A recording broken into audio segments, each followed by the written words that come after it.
Tantor Audio presents Cage by Harper Sloan. Narrated by Sean Crisden and Abby Creighton. Prologue. Greg Cage, I bark into my phone.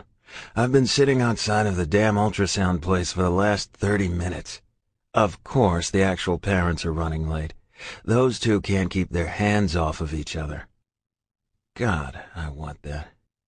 Hello? Yeah, Cage, it's Derek.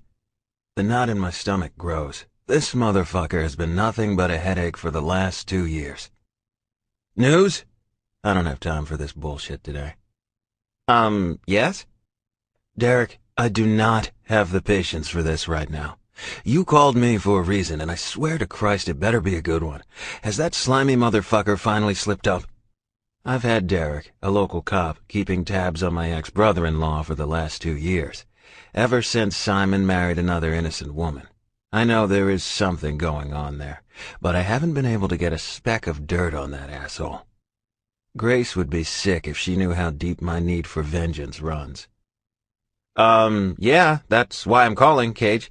I just don't know how you're going to handle this news. Derek might be a stand-up kind of guy, but in times like this, I just want to punch him in his pretty boy face. What is it? I see Axel's truck pulling into the parking lot, and I know I need to be off this phone before Izzy sees me. I love her, but the second she senses my stress, she won't stop until she has some answers. I refuse to cloud her happiness right now.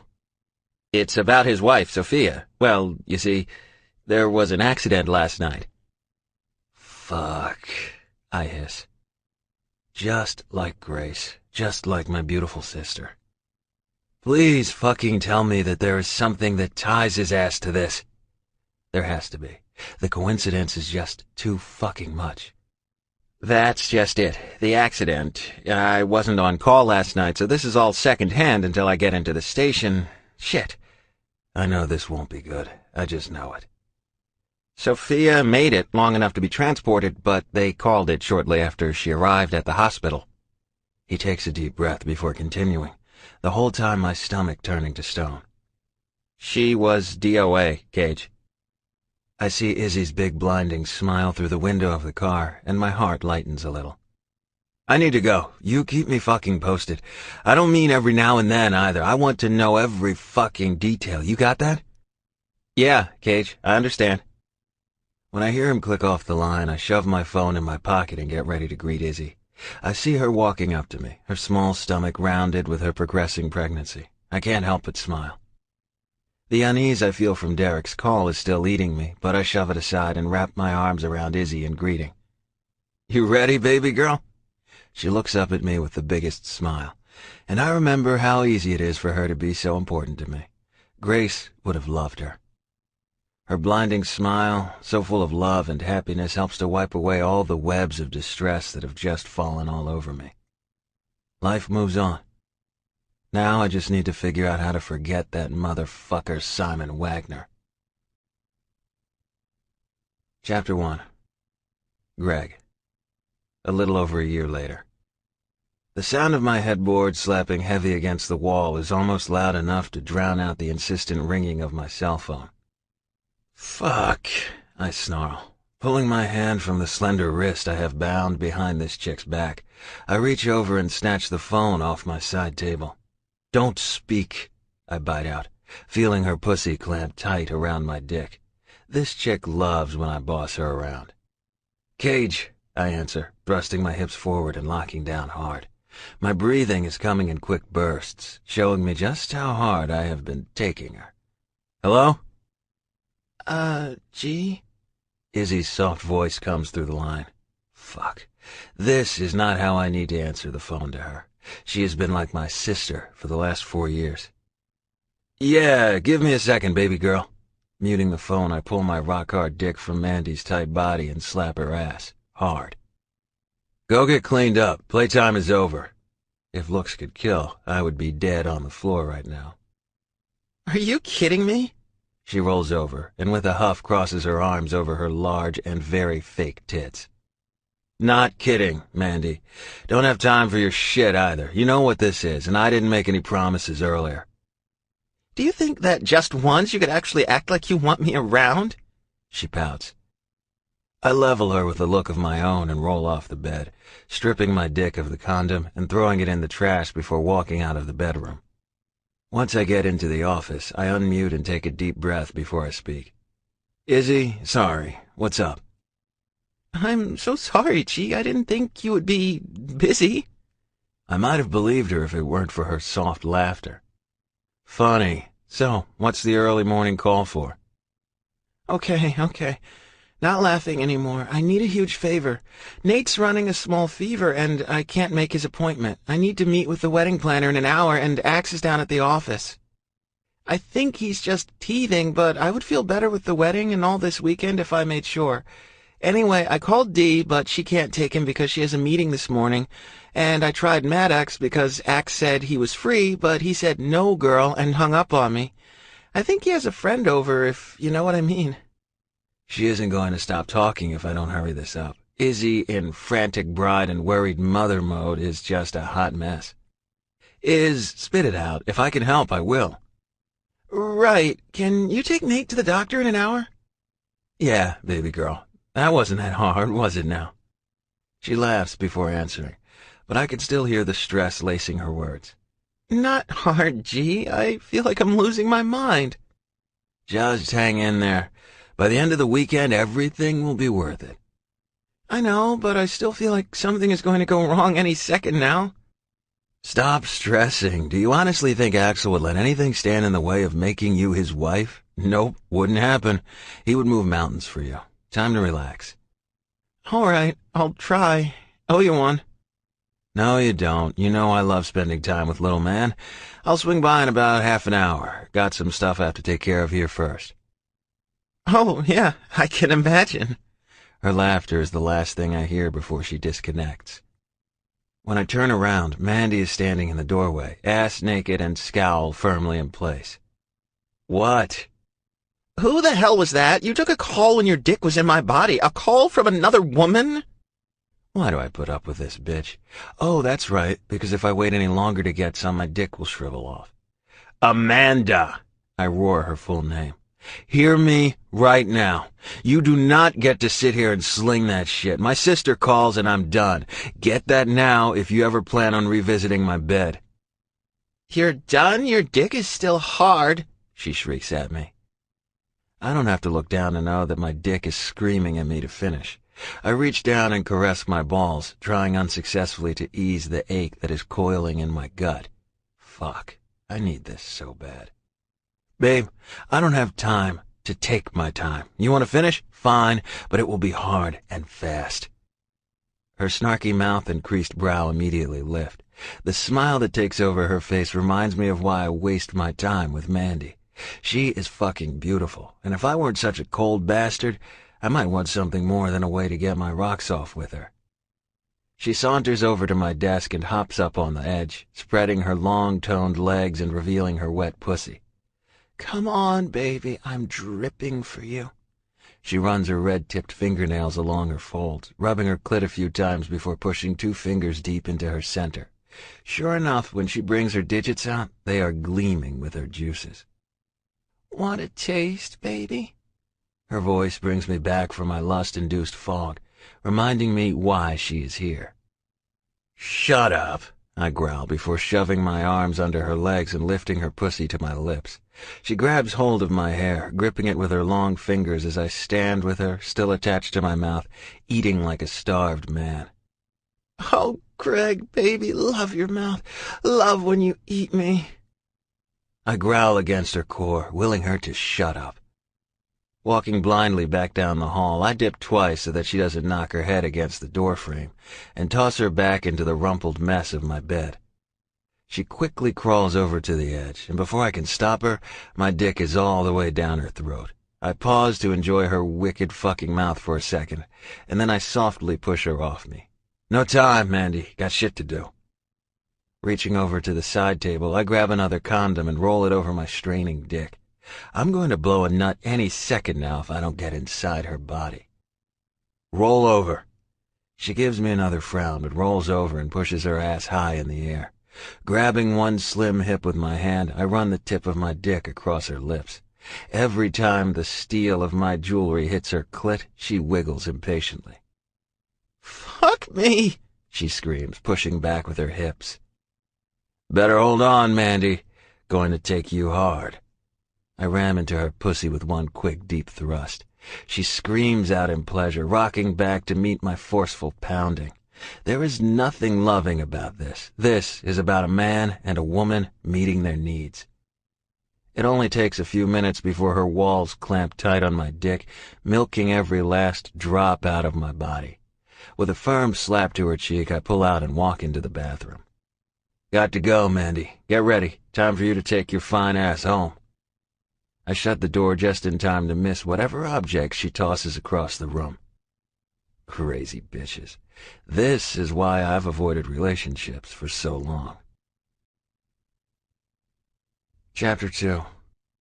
Greg. Parking in front of Axel and Izzy's, I quickly jog up the steps and let myself in with my key. "Iz," I call out, my voice echoing throughout the house. "Back here, Greg, just getting his bag ready for you." Assuming her voice is coming from the kitchen, I take off in that direction. Turning the corner to the kitchen, I almost knock Izzy to the floor in her rushed flurry of activity. "Baby girl, you have got to calm down. What exactly do you think is going to happen, huh?" "Oh, Greg, I don't know. I just feel like something is going to go wrong. Now with Nate sick and the wedding this weekend, I just can't stop worrying." "You need to chill. I promise you nothing is going to happen." I wrap her up in a hug, waiting for her frantic breathing to calm down a little. "Where's my little buddy for the day?" "Over by the back door. He is obsessed with looking out the window right now." I walk off, letting her continue her rush around the kitchen. Ah, there he is. The day that Nathaniel Gregory Reed was born was one of the best days of my life. Not because he is my child, no.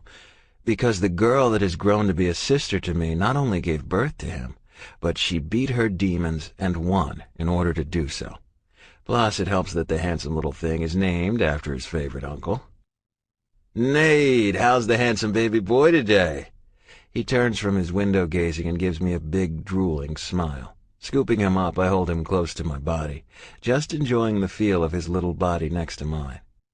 "Here's his bag, snacks, sippy cup, and his passy, diapers, wipes, and all the other things you might need. His appointment is with Dr. Shannon. You know how to get to the pediatrician's office, right?" "Yeah, Izzy, I have this. I also have to go, or we will be missing that appointment. Want to trade cars so you don't have to switch out a seat?" "That's fine. And, Greg, thanks." She leans up and gives me a kiss on the cheek before smothering Nate in love. I might have even seen the poor kid begging me with his eyes to get him out of here. Uncle Greg to the rescue. We make it to the doctor's office with minutes to spare. Getting Nate out of the car and into the office is the easiest part. Trying to get my dog tags out of his mouth is a whole new issue. I know Izzy hates it when he does this to Axel, but damn, the poor kid is miserable. He goes from happy as hell to screaming in 2 seconds. I hate seeing little man in pain, so I know it has to kill Izzy and Axel. Walking up to the sign-in desk, I smile at the pretty little blonde. "Hello, I need to check in Nate Reed to see Dr. Shannon." She looks up at me, eyes wide, and I swear drool forms. I hate reactions like this. Yes, I am a large man, but damn. "Miss, Nate, to check in." "Oh, right, I'm sorry." She makes a few notes, looking up at me a couple times before blushing, and almost shoves her head through her monitor. "Do you have your son's insurance cards? We just put a new system in, so we need to make sure they match." The sharp pain that always comes crashing through my system at just the thought of having my own child never seems to dull. One day. Nate's my nephew. His mother, Izzy, didn't leave the cards, but I can assure you nothing has changed with their insurance. Since this little chick is still drooling, I'm guessing it's a safe bet she didn't hear a damn thing I just said. Looking down at her name tag, I get ready to help her focus, scanning the basic script Lauren before addressing her. "Lauren, darling." She blinks a few times, and then finally gets with the program. She checks Nate in and instructs me to have a seat to wait for someone to call us. Joy. Following her instructions, I take Nate and plop down on one of the hard chairs in the waiting room. Jesus Christ, these things must be made for women or extremely small men. Adjusting Nate to make sure I can at least keep him happy and silent for the moment, I dig my phone out to send a quick text to Izzy to let her know we are here. Nate once again decides my tags make the best teething toys. Izzy can kick my ass, but there is no way in hell I will take those from him now that he is happy. Hell no. 30 minutes later, in a soaked shirt, tags, and Nate, someone calls his name. Nate Reed? I hear the voice off to the side. Looking up, it's now my turn to swallow my tongue. Holy shit. It's been a while since just by looking at a woman knocked me on my ass. This is no ordinary woman. No, this woman screamed sex. Her hot pink scrubs mold to her body as though custom made just for her. Maybe a good 6 inches under my 6'3", with legs so attractive that even her horrible uniform can't hide it. And tits. Fuck me, those tits. Huge. I have to force my tongue from darting out to lick my lips. Once I can finally remove my gawking eyes from her chest, I look up and meet the high arch of one dark brow and mocking blue eyes. Shit. Mr. Reed. Damn, even her voice is sexy as hell. Low, raspy, and even my dick takes notice. I clear my throat before trusting myself to speak. Cage. What? Huh? Damn, what did I just say? Cage. Smooth, real smooth. Not Mr. Reed, I'm the uncle, Greg Cage. I feel like the teenage boy that just got his first boner for his best friend's mom. Could this get more awkward? All right, Uncle Greg Cage, and how is this little guy today? I go to answer her, but before I can get the words out, Nate makes an odd sound deep in his throat. I register Nurse Wet Dream's gasp, and I step back right before Nate covers my whole body with his vomit. Way to help a man out, Nate. After a ridiculously long and very uncomfortable doctor's visit, Nate is finally ready to leave. Izzy is going to freak, double ear infection. The doctor explained that's the reason Nate so lovingly decided to cover me in his baby barf. And to make matters worse, I had to help hold the little guy down while the nurse stabbed his chunky little thigh with an antibiotic shot. I haven't seen the sexiest sin nurse since the doctor handed me Nate's prescriptions and walked off. I don't even realize that I don't know her name until I'm walking Nate and his puke back out to the car. Well, Nate isn't rocking the foul-smelling shit anymore. Deciding it's best not to let Izzy know just how sick Nate is, I drive down to the office to pass the little guy off to his father so that I can go home and shower.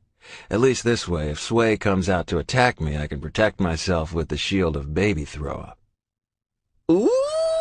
I hear squealing like a damn pig before I can even climb out of Izzy's car. It's laughable that I think I might be able to avoid Sway. I swear that man never works, just sits by the window and waits for someone from Core to walk past or drive up. Gregory, get your fine ass over the baby! And now I have Sway in all his glory running towards the car.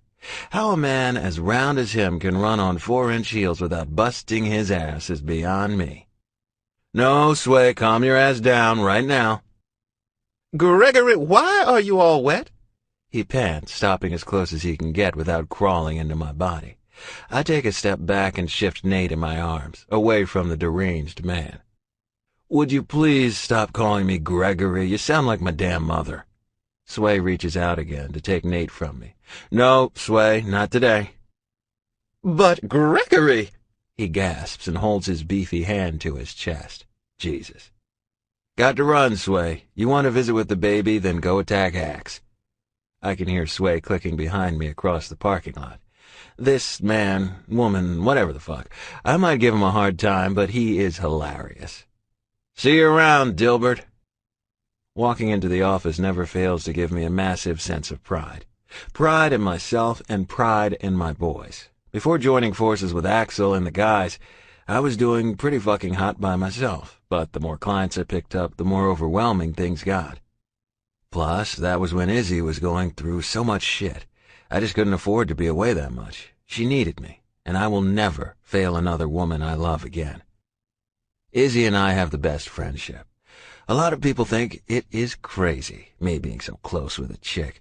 But Izzy isn't just anyone to me. She is my blood, even when we aren't really. She holds just as big of a piece of my heart as Grace once did.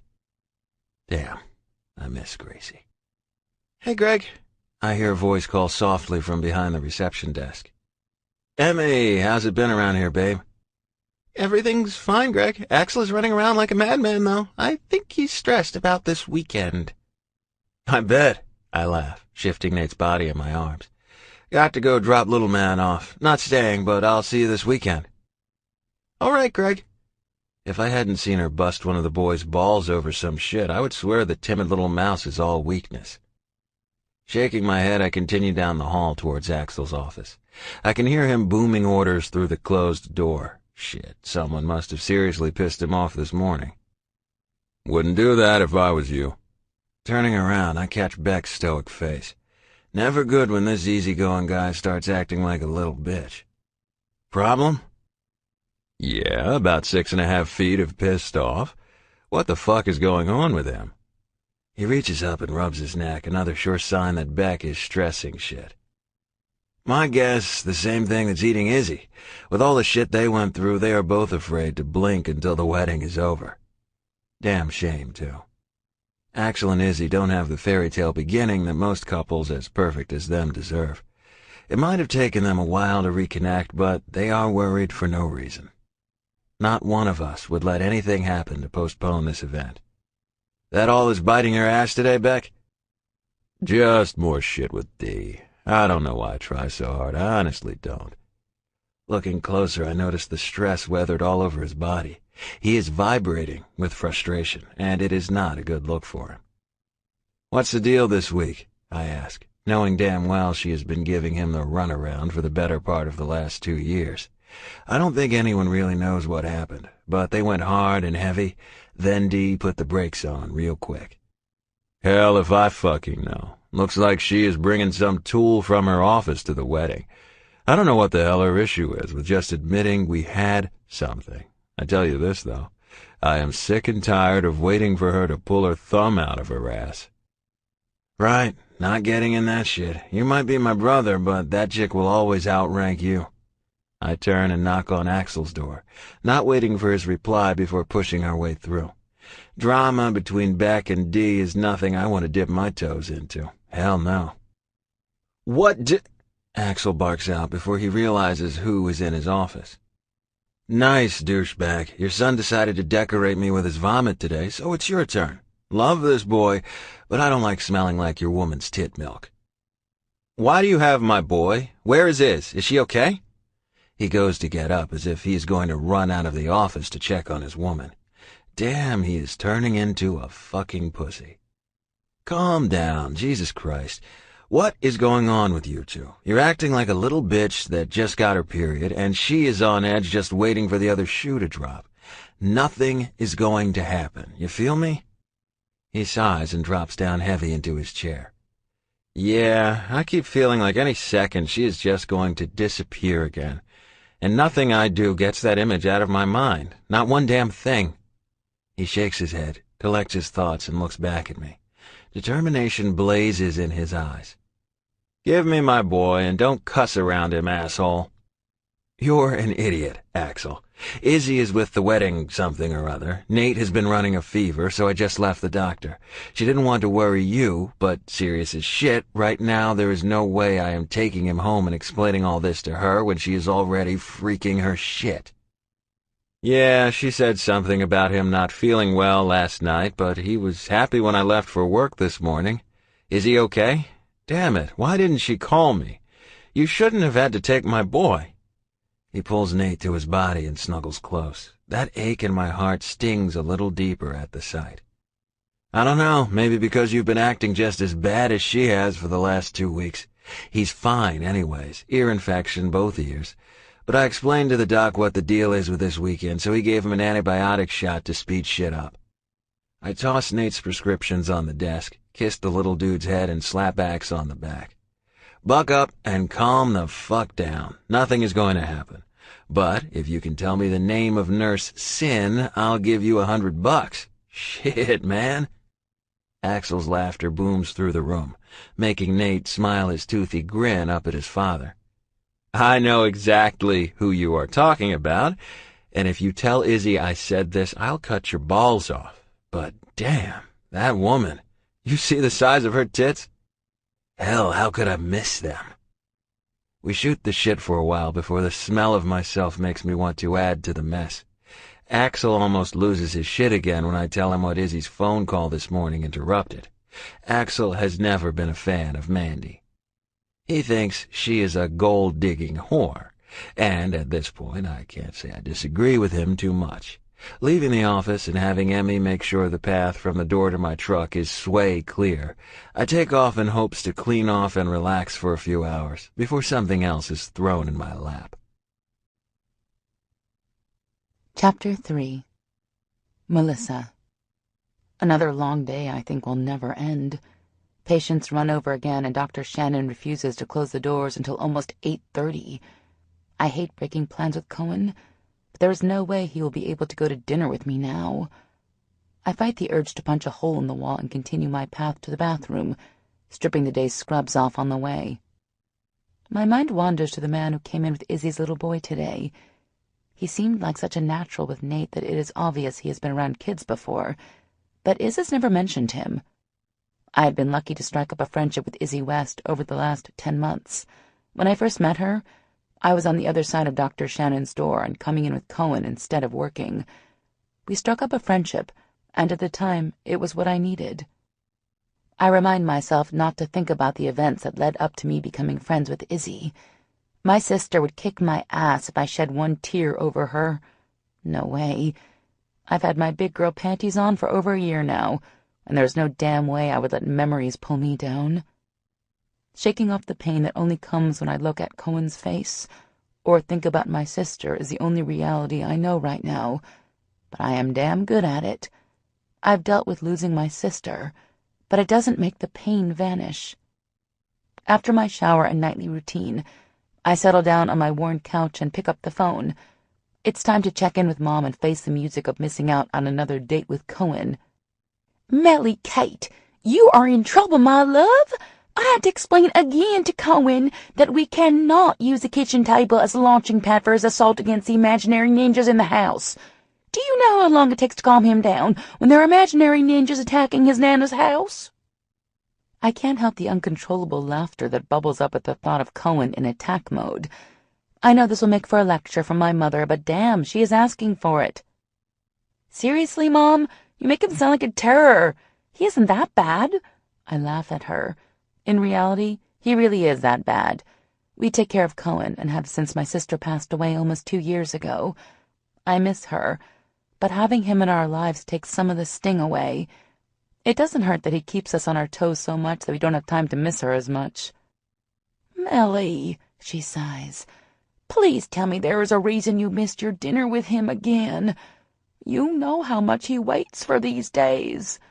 She sounds so broken, and I hate that I can't be there more for her and him.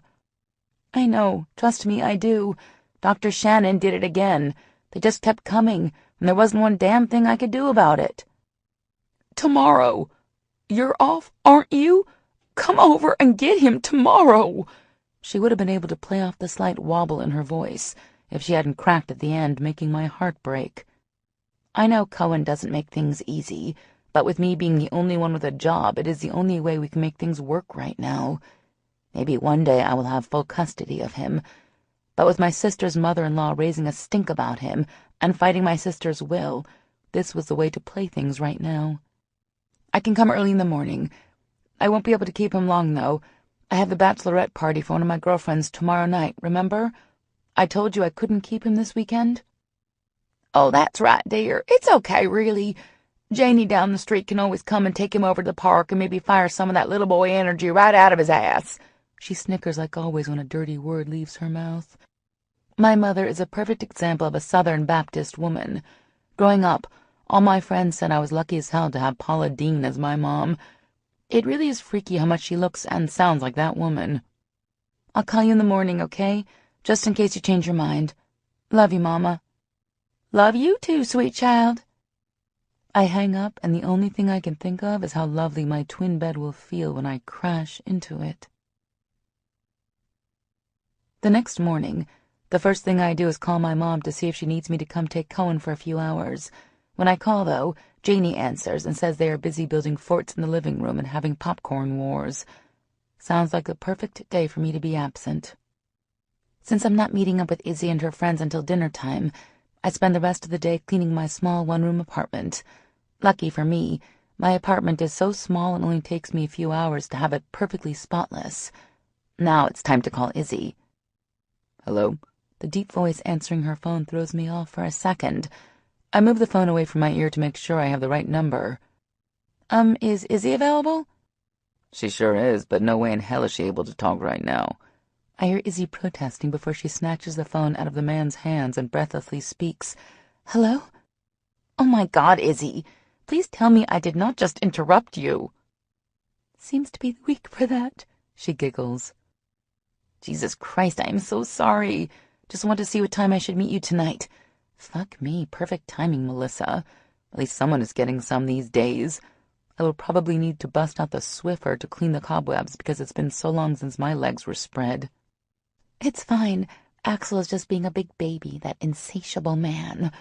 Why don't you come over to the house and ride with me, Dee and Emmy? Sounds perfect. See you then. I hang up the phone and quickly go about getting ready for the night. I try my hardest to block out the tugs of arousal that pull at my skin. Lucky little bitch. Damn, I need to get laid. My mind immediately goes back to Uncle Greg. I know he is likely to show up at some point tonight. He wouldn't be at the doctor and Izzy's place if he weren't that close to them. So the question is, do I want to do anything with the attraction that simmers at a low boil just from a few seconds in the same room with him? No. Well, to be totally honest, I do. But I'm smart enough not to get mixed up with someone so manly. After watching how well that turned out for my sister, there is no way I'm getting involved with Mr. Sex on legs. I need to find a short, skinny, balding man. Someone safe.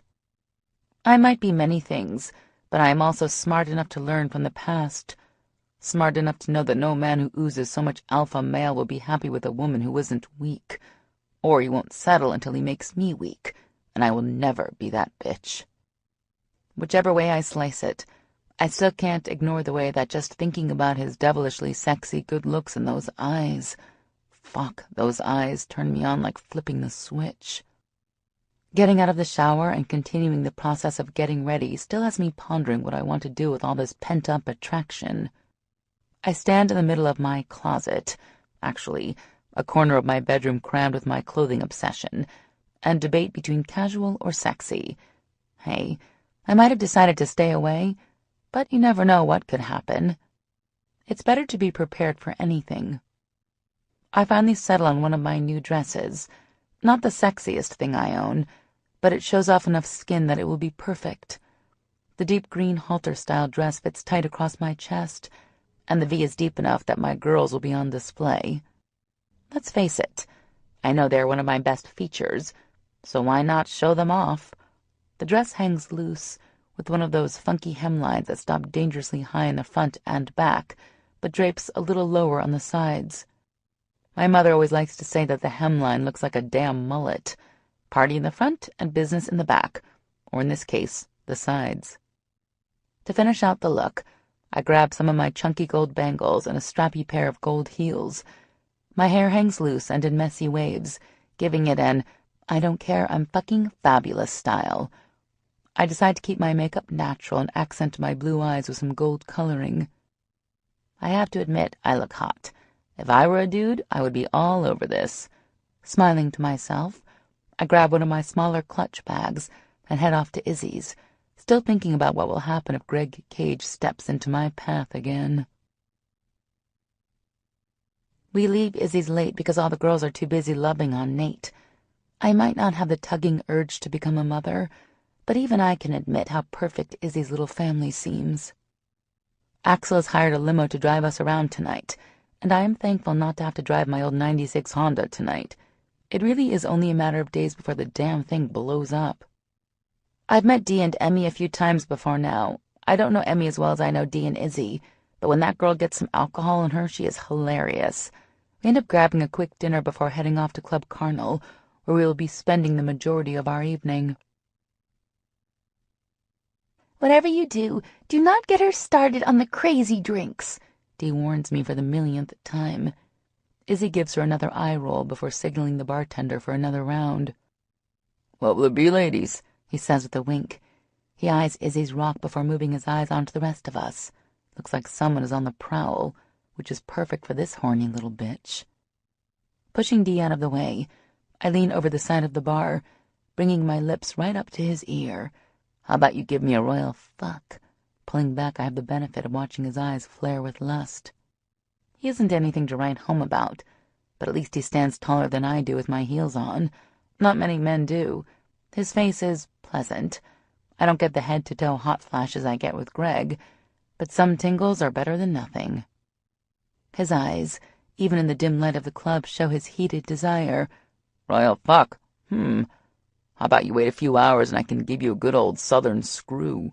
His eyes zoom in on my cleavage, and he licks his lips. Typical man. Just give me something good. I'm easy to please. I run my tongue over my lip, gave him another wink, and turned to talk to a slack-jawed Dee. What? I ask. Holy shit! I think even I got turned on by that. She giggles and looks down at my chest. You're so about to lose a nipple soon. I look down to make sure the girls are behaving, and sure enough, one of those sneaky little bitches is about to join the party. Situating the fun bags, I turn and smile at Izzy, who is once again looking at her phone. Why don't you just tell him to come here? You might as well, since you can't keep your hands off your phone. I give her a warm smile. Jealousy is a new thing for me. I never thought I would be envious of someone in a relationship. Melissa Larson doesn't do relationships. But seeing how in love my friend is, and watching that love return to her, well, for once, I have some doubts about singledom. He said he might stop by later, but the boys won't let him leave without at least one lap dance. She laughs, clearly finding this funny. Okay, so for now, why don't you put that damn phone away and come dance with me? Yes, come on, bitch, let's dance. Dee grabs her hand, nodding her head in Emmy's direction, before pulling Izzy onto the crowded dance floor. Come on, Emmy, let's go make some wet dreams come to life tonight. She tries to pull away, but I grab her and join the girls on the floor. I have always loved to dance, to just let the music sweep me away. It doesn't take long before sweat is covering my skin and my mind is blissfully blank. Chapter 4. Melissa. With Will.i.am and Britney Spears' scream and shout blasting through the club, I smile up at the stranger in front of me, roll my hips, and rub my hands down the side of my body. God, it feels so good to let go and enjoy the moment. Meeting the stranger's eyes again, I am momentarily confused when I see a flash of disappointment before he turns his back and walks away. Ah, so we meet again. Even though the music is pounding into my body, consuming my soul, his voice sounds like pure fucking silk against my ear. His heavy hands grasp at my hips, pinching slightly when he digs them in deep. Before I have time to react, his body molds to my back, his heat making my already feverish skin catch fire. I'm not a small woman, but this man makes me feel as though I am. The soft fabric of his pants rubs against my naked legs as we move together with the music. How fitting that the song just changed to the pulsing beats of Turn Me On by David Guetta and Nicki Minaj. I have no idea who this man is, but I instantly feel the pull to turn around and jump on him. I have never felt an attraction so strong. Well, at least I hadn't until yesterday at work. And that is the last thought I have before the strong hands spin me around, and I come face to face with Cage, Uncle Greg Cage. Well, these are certainly not familial feelings running through my veins right now. I bring my arms up to his strong biceps and hold on tight. One of his powerful thighs pushes through my legs, and just like that, I feel like a bitch in heat. "What's your name, beauty?" he whispers into my ear. His hands move from my hips to my thighs, brushing his fingers against the swell of ass. I feel the draft hitting my naked skin, and if he pulls my dress up any further, the club will get one hell of a show. It might be crazy or just a testament to how badly I need some action, but despite meeting this man just yesterday, it feels right. Regardless of the fact that we are in a public place, my body wants this, and my mind is catching up. His fingertips caress my skin, making slow, deliberate sweeps. My body presses tightly to his, and the heat from his chest makes my erect nipples burn. Fuck. You feel like fucking heaven.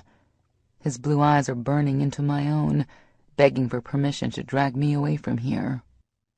I look around for the girls, and after a few sweeps of the club find them at the bar, openly gawking at the spectacle we must be making. Dee is laughing so hard it looks as though she might fall off the stool. The dark-haired man behind her is too busy shooting daggers into her back to pay us any attention. A blonde god next to him is laughing just as hard as Dee. What in the hell is so funny? Emmy is sitting silently as usual, but her attention isn't on me and Greg. No, her attention is on the tall, broody man next to her. My eyes meet Izzy's, and I can tell she is holding it back, but wants to laugh just as hard as everyone else. And with thick arms around her shoulders, pulling her tight against his body is, you guessed it, a laughing Axel. All of these people have lost their damn minds. Greg brings me back to him as I feel his fingers move closer to my center. My center that I'm sure is doing a bang-up job at leaving a wet spot on his leg. I might play a good game, but this man is making my resistance crumble.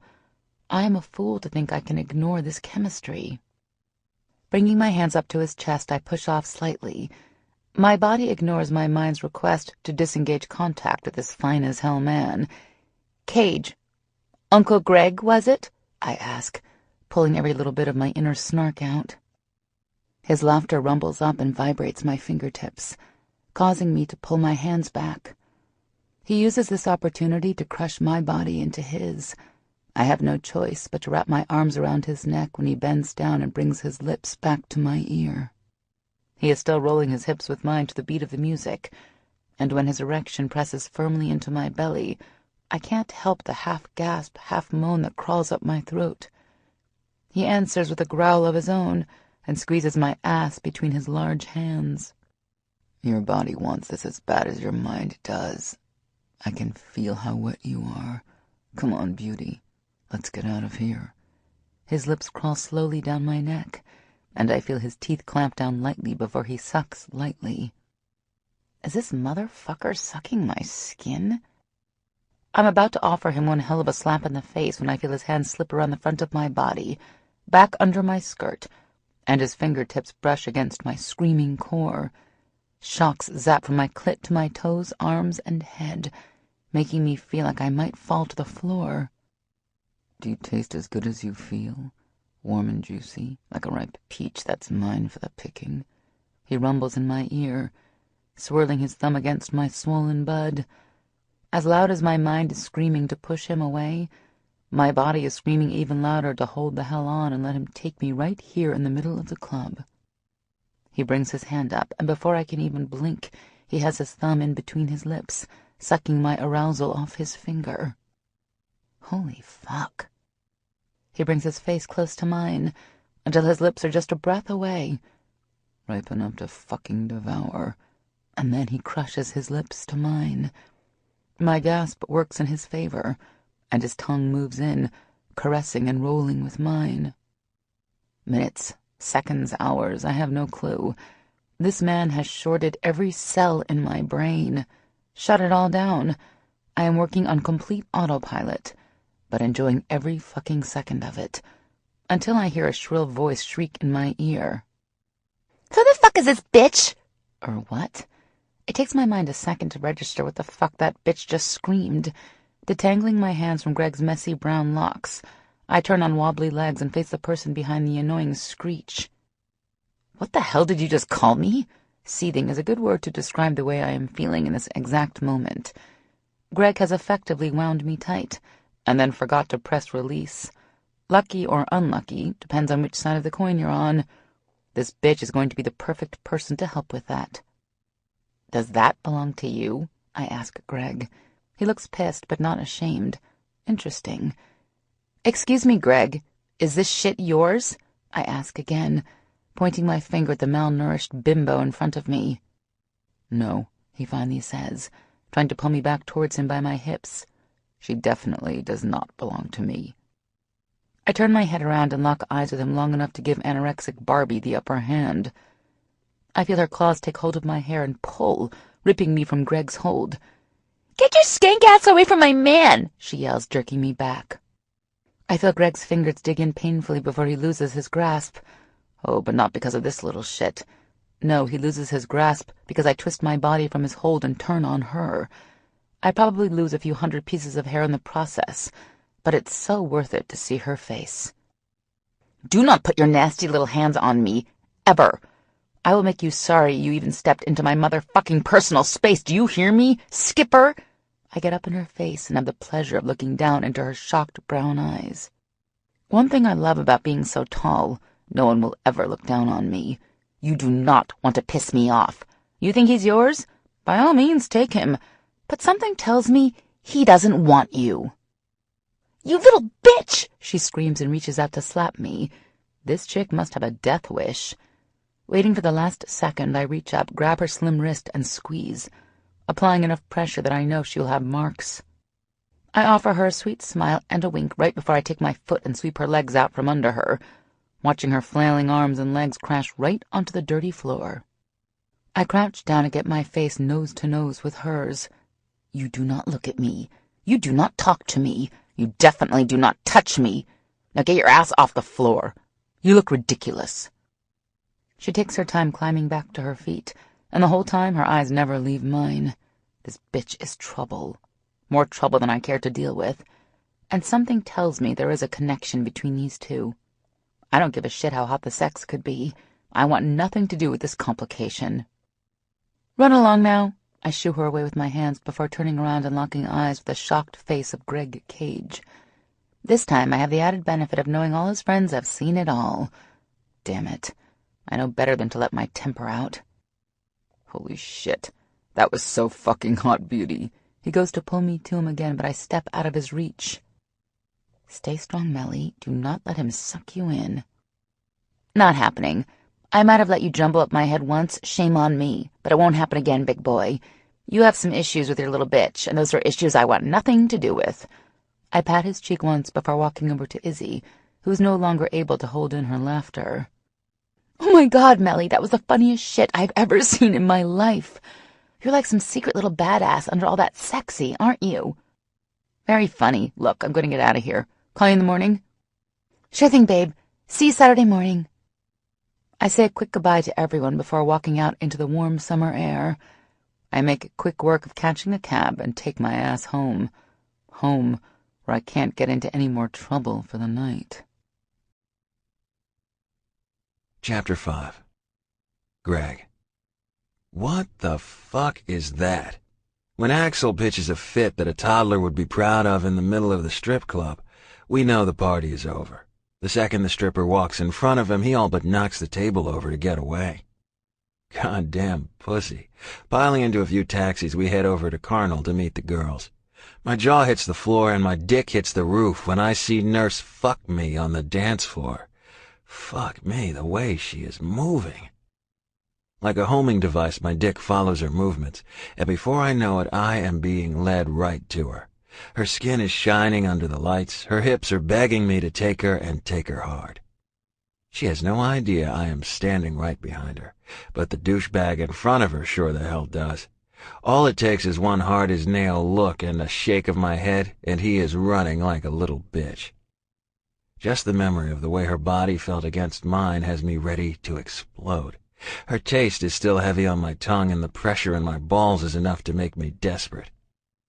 Closing my eyes and taking a few steady breaths, I turn and get ready to head back over to the bar. Sure as shit, I must look like an idiot, standing, unmoving in the sea of gyrating bodies, with a noticeable erection. Might as well have a sign attached to my body saying I am a dirty fucking pervert. I turn around and almost knock someone to the ground in my impatience and frustration. Mandy. Of course it's fucking Mandy. I'm beginning to wonder if this bitch is stalking me, always turning up. "What the fuck was that?" I sneer at her. She doesn't even attempt to hide the jealousy, and pissed-off vibes roll off her. I should be asking you the same thing. Who the hell was that bitch? And here I thought I looked stupid standing in the middle of the club with a raging hard-on. No, now I have to look like an even bigger tool with Mandy pulling her shit again. How many times do I have to explain to you, Mandy? You have no say in what or who I spend my time with. You and me? No. Just no. I can tell that is the wrong thing to say when her face gets all contorted and bright red. Jesus Christ, not here, I mumble. Walking off, knowing damn well she is going to follow me, I pass my idiot friends doing their best imitation of fucking hyenas and set off for Jeremy. Shortly after opening up a few years back, Jeremy had run into some trouble with the wrong people. In debt over his eyeballs and starting to sink fast, he didn't hesitate to ask for help. I had known Jeremy going on 30 years, since we were two little snot-nosed shits tormenting other kids in our kindergarten class. He needed help, so I stepped in. Very few people know I am the majority owner of Club Carnal. Hell, even after all this time, Izzy and Dee are in the dark. I do what needs to be done to keep my friends safe, and that's it. I catch Axel's hard look across the floor and shake my head, letting him know it's all good. Walking down the dark hallway in the back, I can hear Mandy's fuck me shoes clicking quickly behind me. I don't even give her a second to catch up before I climb the back steps to the office 2 at a time. Greg, she whines. I can't keep up. I don't fucking care. And I don't. I would much rather chase that goddess out the front door than deal with more of Mandy's jealous bullshit. Time and time again I have explained to her that we will never be more than a way to scratch an itch. I knock a few heavy beats on the office door and step back to wait for Jared to unlock. Mandy finally makes it up the stairs and huffs a few times, crossing her arms and throwing me one pissed-off look. I might not like the chick outside of my bedroom, but I would be blind to miss how her tits are about to spill out of her dress. Fuck. My dick throbs in my pants again, reminding me how close to blowing I am. Reaching out to knock again, I almost slam my fist into Jeremy's face. What?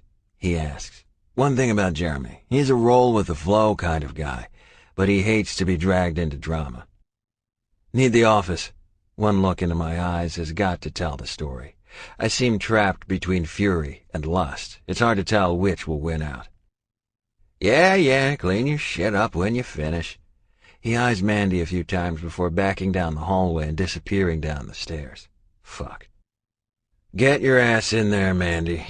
Holding the door wide, I follow her strut into the office and lock the door behind me. Why do I always end up in this goddamn office? Well, want to tell me what the fuck that was down there? Walking over to the desk, I lean my ass against the wood and cross my arms. Come on, Greg. How can you expect me to sit back and watch you basically fuck that bitch out there? Not even a few days ago, it was me you were fucking. Damn, woman, do you ever not screech? You are mine, Greg Cage, and I don't like seeing you touching another woman, she complains, trying to get some tears past the Botox in her face. The song Crazy Bitch seems to be playing on a constant loop these days when Mandy is around. I sure as hell am not. You knew, and you have always known what this is. Sex, Mandy. I want to get my dick wet, then maybe I'll call. I don't need you throwing your shit around my feet. I want to get my dick wet somewhere else. That isn't your fucking say either. Her eyes flash, and she forgets her sadness for a second. Long enough for me to see the fake bitch behind all that painted-on sex. God damn it, I roar and shove off the desk, walking right into her space. You do not get to come into my life and act like I am your property. Swear to Christ I will drop your ass quicker than you can say fuck me harder. But Greg... I don't even give her a second to speak before I take her by the shoulders and bring her body close to mine. No way is she getting this shit twisted. You want my dick bad enough? You want my dick knowing I won't be thinking about you when I take you? I ask, pulling her even closer. Is that what you want, Mandy? Because I sure as fuck can give you what you want, but there will be no question that when I empty my balls into your body that you will not be the one I wish is taking it. She whimpers a few times, but I can tell she's made her decision. This bitch doesn't want me. She wants what I can do to her body. She doesn't waste any time dropping to her knees and unzipping my pants. I groan when I feel her warm hand brush across my dick. Closing my eyes, I picture the blazing blue eyes of my unknown beauty. Mandy pulls my pants down, and my dick sings hallelujah to the heavens, springing loose and almost taking her eye out in his impatience. God damn, when was the last time I was this hard? I open my eyes and look down at her.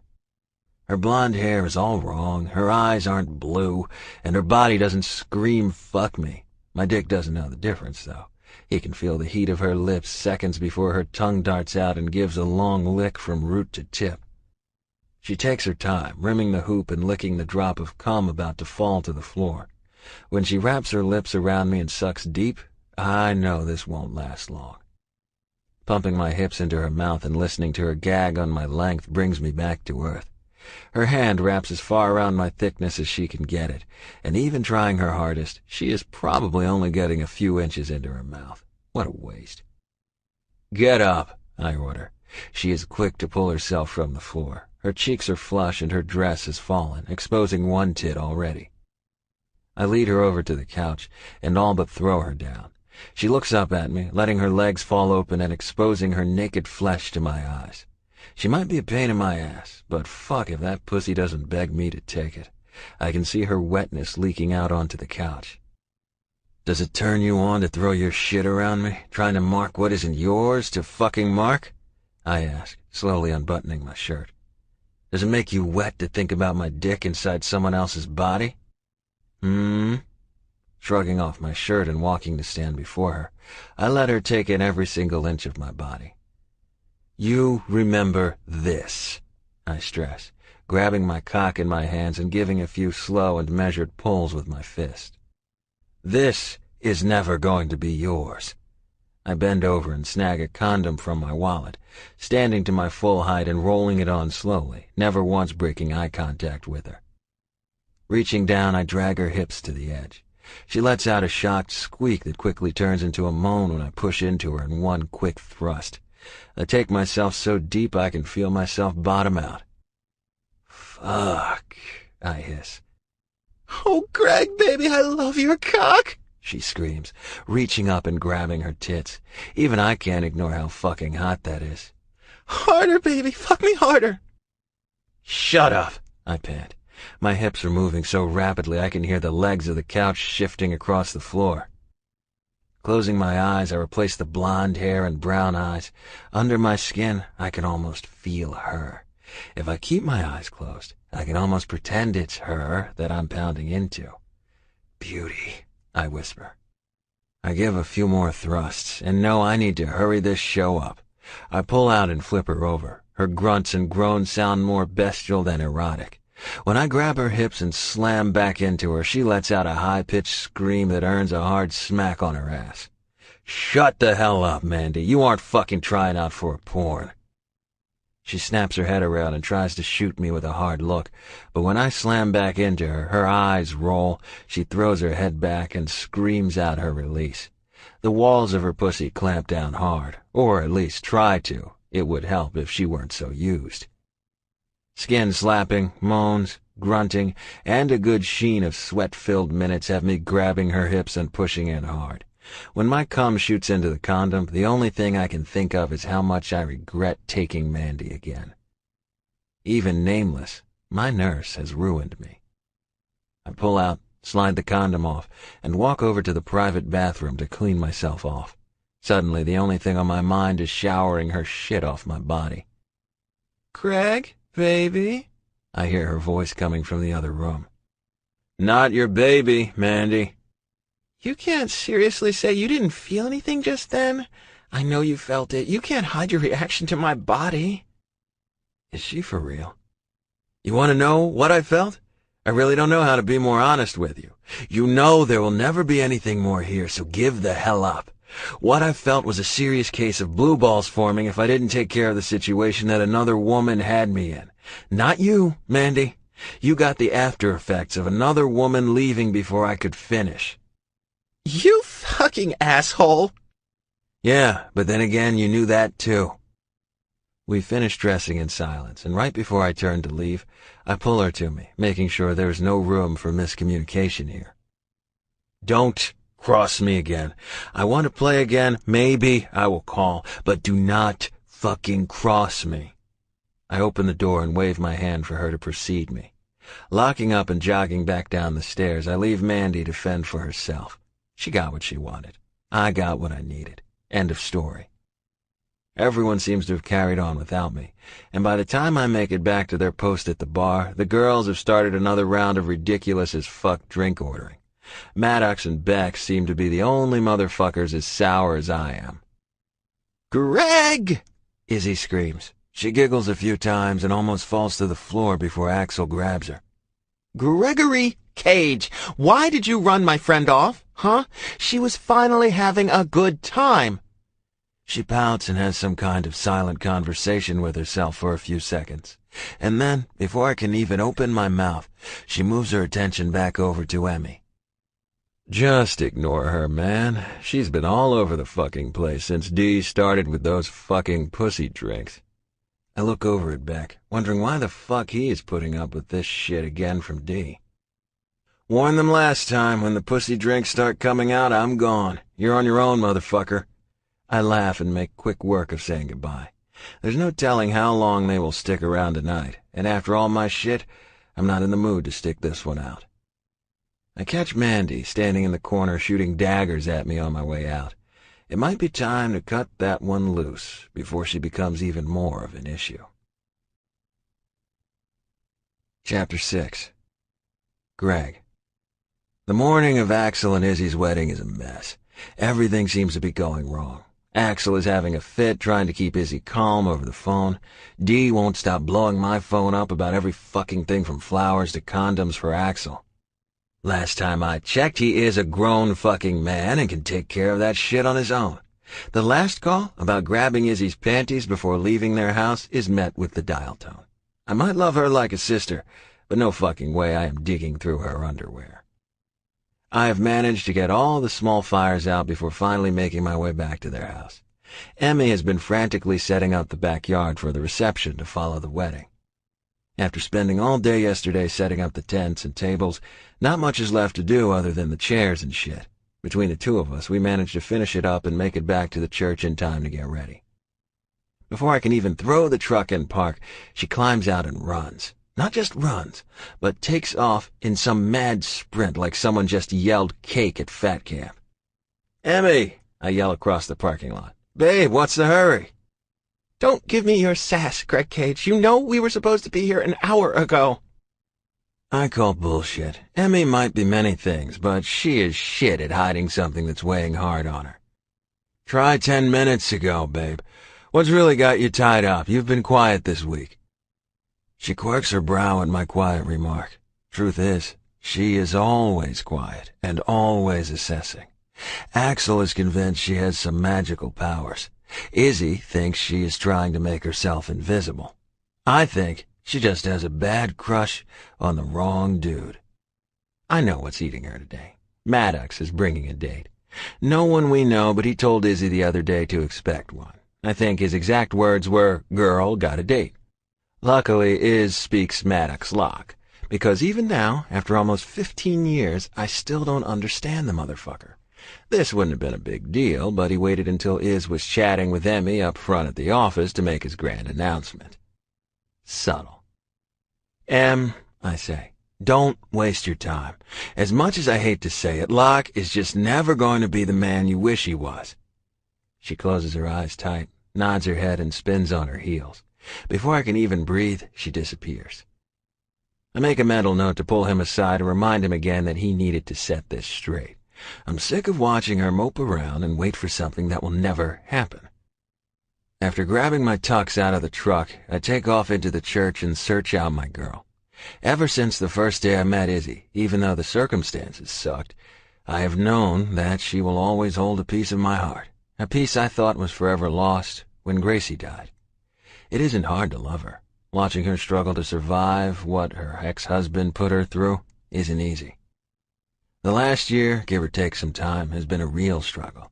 In a sense, I am beyond relieved that someone I consider blood isn't in danger, won't be in danger. But the flip side of that is the knowledge that she doesn't need me anymore.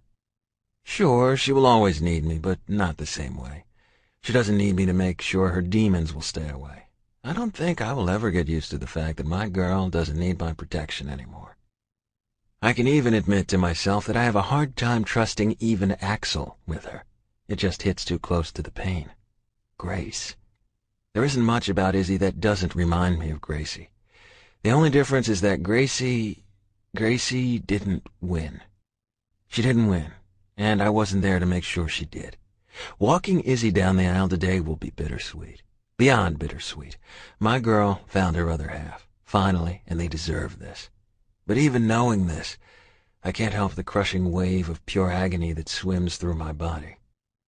My Gracie will never know this happiness. My Gracie isn't here because I couldn't keep her safe. Never again, I vow. I will never let anyone or anything stand between those I love and their happiness. This church is too damn big, I curse, walking the maze upon maze of hallways. Checking my watch and noting the time doesn't help my panic one bit. Yo, G-Man, you keep muttering to yourself instead of getting your ugly mug ready, there won't be a wedding. Coop, damn. If anyone could hold me up even longer, it will be this bastard. Well, then help me out, asshole. Where can I go to get ready? Hey, you think there'll be some single ladies here tonight? He asks, completely ignoring me. I can feel the sweat prickling my skin. My jaw drops and my head pounds as he goes on and on about his mission. Idiot. A slap on the back of his sexed-up head finally gets him to shut up about how weddings are a perfect place to look for new pussy. Don't say pussy in church, motherfucker. Oh yeah? Because motherfucker is better? Zeke Cooper, so fucking help me. Tell me where the hell to go get into the monkey suit. He opens his mouth to answer, but is cut off by Izzy's sweet voice calling down the hall. Gee, get in here. She must have been standing there long enough to listen to Coop's one-sided conversation about how pussy at weddings is the best, because they are all desperate for some good dick. Don't fuck this day up by trying to get your dick wet. I can hear his laughter trailing behind me as I take off in a jog towards where I heard Izzy's voice. I can hear the female chatter before I even make it to the door. How the hell did I miss this room on my 30-minute search? When I open the door, what I see almost brings me to my knees. If I ever questioned the bond between Izzy and me, I have no doubts now. Pride. The overwhelming pride that takes over my system is so powerful. I haven't felt like this since Gracie called to tell me she got her first teaching job. She had been so excited to start work at the local private school, so eager to start her life. I shake off the pain and walk over to Izzy, wrapping her up in a hug that must have been a little too tight. Get off her, you overgrown ape! She giggles against my shirt at Dee's scorn. You mess up her makeup and I will kick your ass. Shut up, Dee. I pull back and smile down at his. You look beautiful, baby girl. Her eyes immediately start to fill with tears, and I look around, trying to figure out a way to fix whatever the fuck I just broke. When my eyes land on the one person I didn't expect to see, my body fills with instant heat. Fuck. I step back from Izzy so she doesn't feel what this beauty has done to my body with just a glance. I cough a few times and bring my attention back to my girl. You ready? Yes! She all but screams in my face. Move, dumbass! Dee grumbles next to me. What the hell is wrong with you? Nothing. Yeah, nothing my ass. Let me guess, you and Beck are playing hide-and-seek again? One of these days you two will learn that it's more fun to play hide and hump. You are such... Jesus, that sounds like something Coop would say. I laugh because really, that is something that would come out of his mouth. Maybe so, but damn, when the hell are you two going to get your shit together? She gives me a cold look before turning back to Izzy and doing whatever the fuck chicks do to make something already perfect the same. Go get ready, she bites out. I turn around looking for the bathroom and lock eyes with Nurse Sex. Fuck me, she is beautiful. Pure lust unlike anything I have ever felt hits me. I know the connection is powerful between us, but this is beyond even that. Her eyes take in my appearance, all faded jeans and old black tea glory. Her eyes meet mine briefly before taking a slow ride down my body. On her way back up, her eyes pause on my dick. There is no way she can miss how turned on I am. She licks her lips before meeting my eyes, and with a quirk of her lips, a wink, and a throaty laugh, she turns on her heels and walks back over to Izzy and Dee. With my back still turned to the females clamoring about this and that, I quickly place my hand over my rock-hard dick and squeeze, mentally reminding myself to play nice today. This is about Izzy and Axel, not my hormones. Turning slowly and making sure my dick is under control, I walk over to where my bag is and take one more look at Beauty. Skin-tight red fabric hugs her body. Her tits are covered, but that doesn't do anything to hide their perfection. Right when I'm about to turn around, I notice the shoes. Tall as fucking hell and leopard print. Her tanned legs look a mile long, and immediately visions filter through my mind of them wrapped tight around my thrusting hips, with those shoes digging into my ass. So much for having my shit in check. Groaning slightly, I grab my bag and stomp over to the changing room in the corner. It's going to be a long fucking day.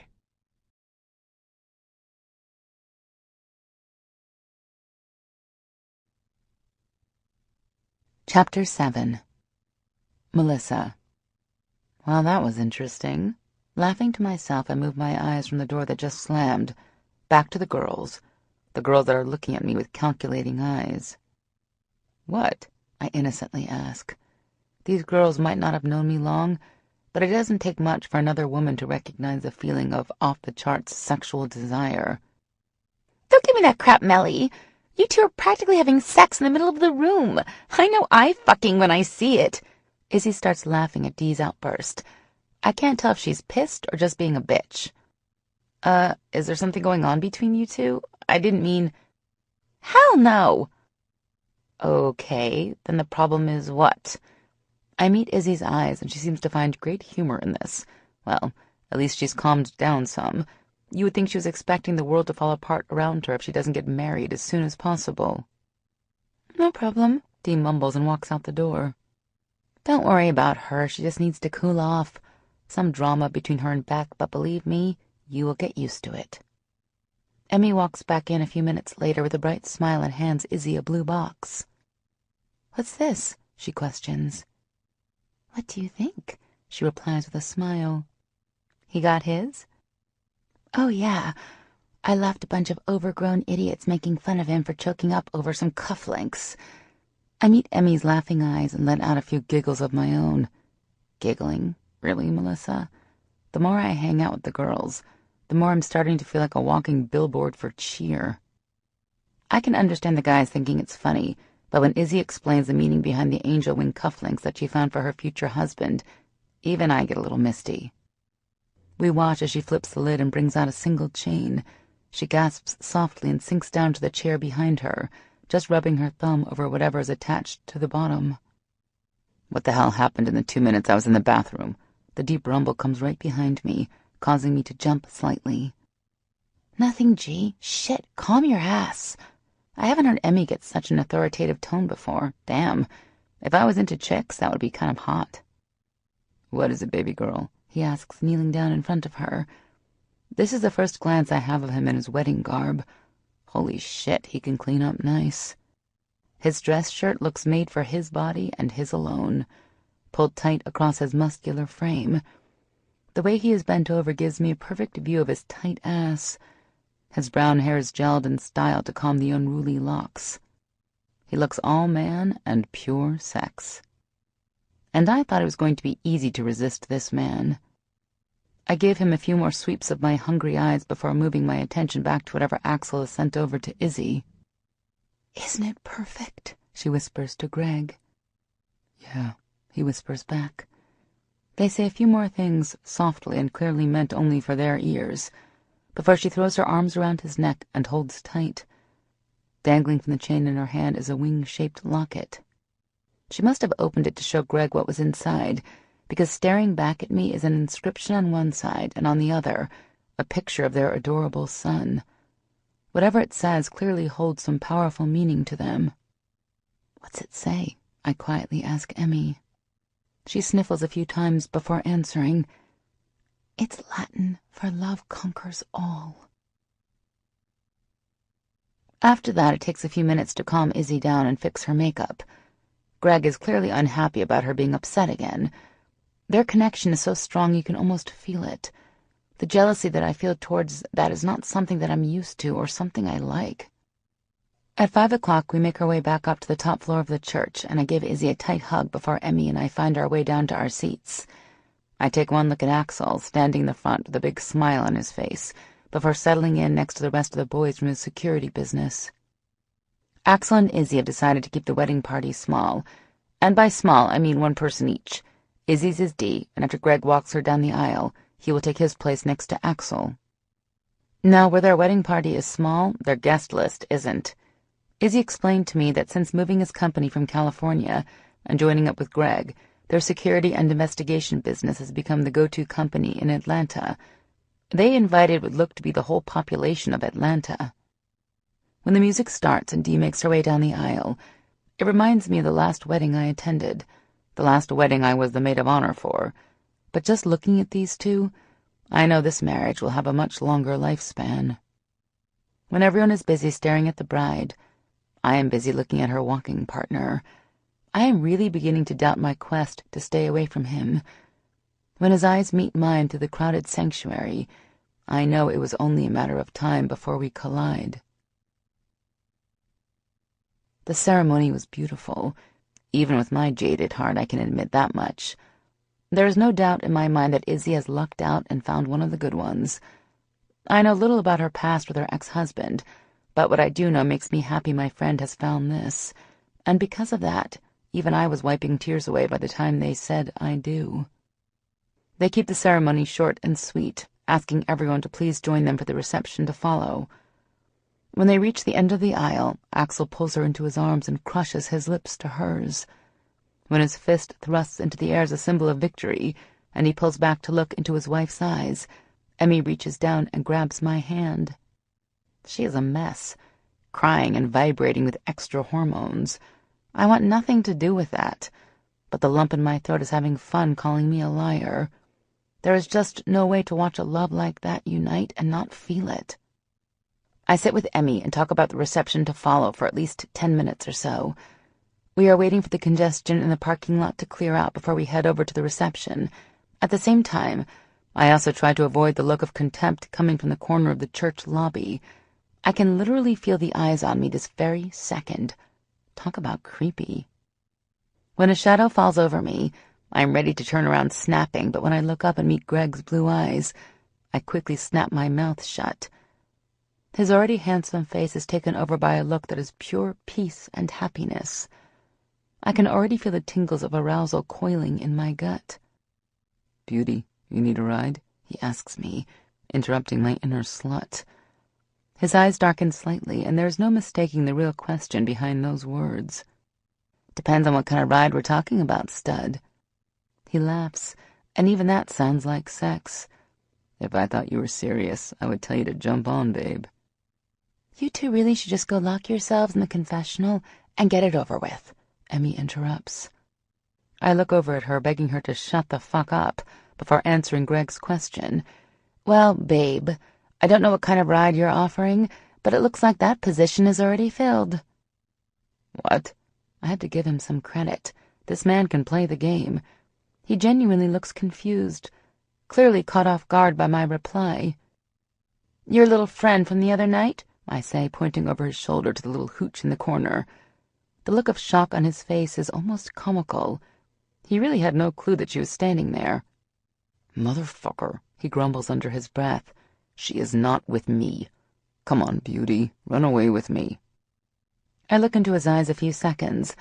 I'm trying to decide if that really was a line or not, before bending over and laughing so hard that the people left in the lobby all look over at me as if I have lost it. "That was terrible. You want some of this? You're going to have to try harder than some cheesy-ass lines." I pick up my clutch before standing. Once again, I am reminded of how powerful and large this man is. In my heels, I come close to 6 feet tall, but he still looks down on me. "Come on, beauty. Just a ride." "Maybe later, stud." "You crush me," he says dramatically, clutching his hand to his heart. "Does that work for you and the ladies?" I ask, a smile coming over my face. It's been a while since I found myself enjoying a man's company. Haven't a clue. Never bothered enough to try. I'll settle for a dance later, but only if you tell me your name. I hadn't realized until this moment that I was a complete stranger to this man. I don't know. I trail off, looking down at Emmy, only to find her looking across the lobby where the other 3 core security men stand. The lightheartedness has left her face. Maybe later, I throw out before grabbing her hand and pulling her through the lobby. Right before we round the corner that will take us to my car, I turn around and lock eyes with Greg. He doesn't look disappointed. No, he looks like I just handed him one hell of a challenge. One that he plans on being the victor of. Chapter 8. Greg. How the hell did I strike out with her again? I've been fighting the urge to throw her over my shoulder and run since I saw her down in Izzy's dressing room. The whole time I was standing up there next to Axel, my eyes kept finding her in the crowd. Wasn't hard. That red dress was like a waving flag, and I was the raging mad bull. There was no doubt in my mind now. I wanted her, and I wouldn't stop until I had her. You do realize that your little plaything is turning into a DEFCON 2 stalker, right?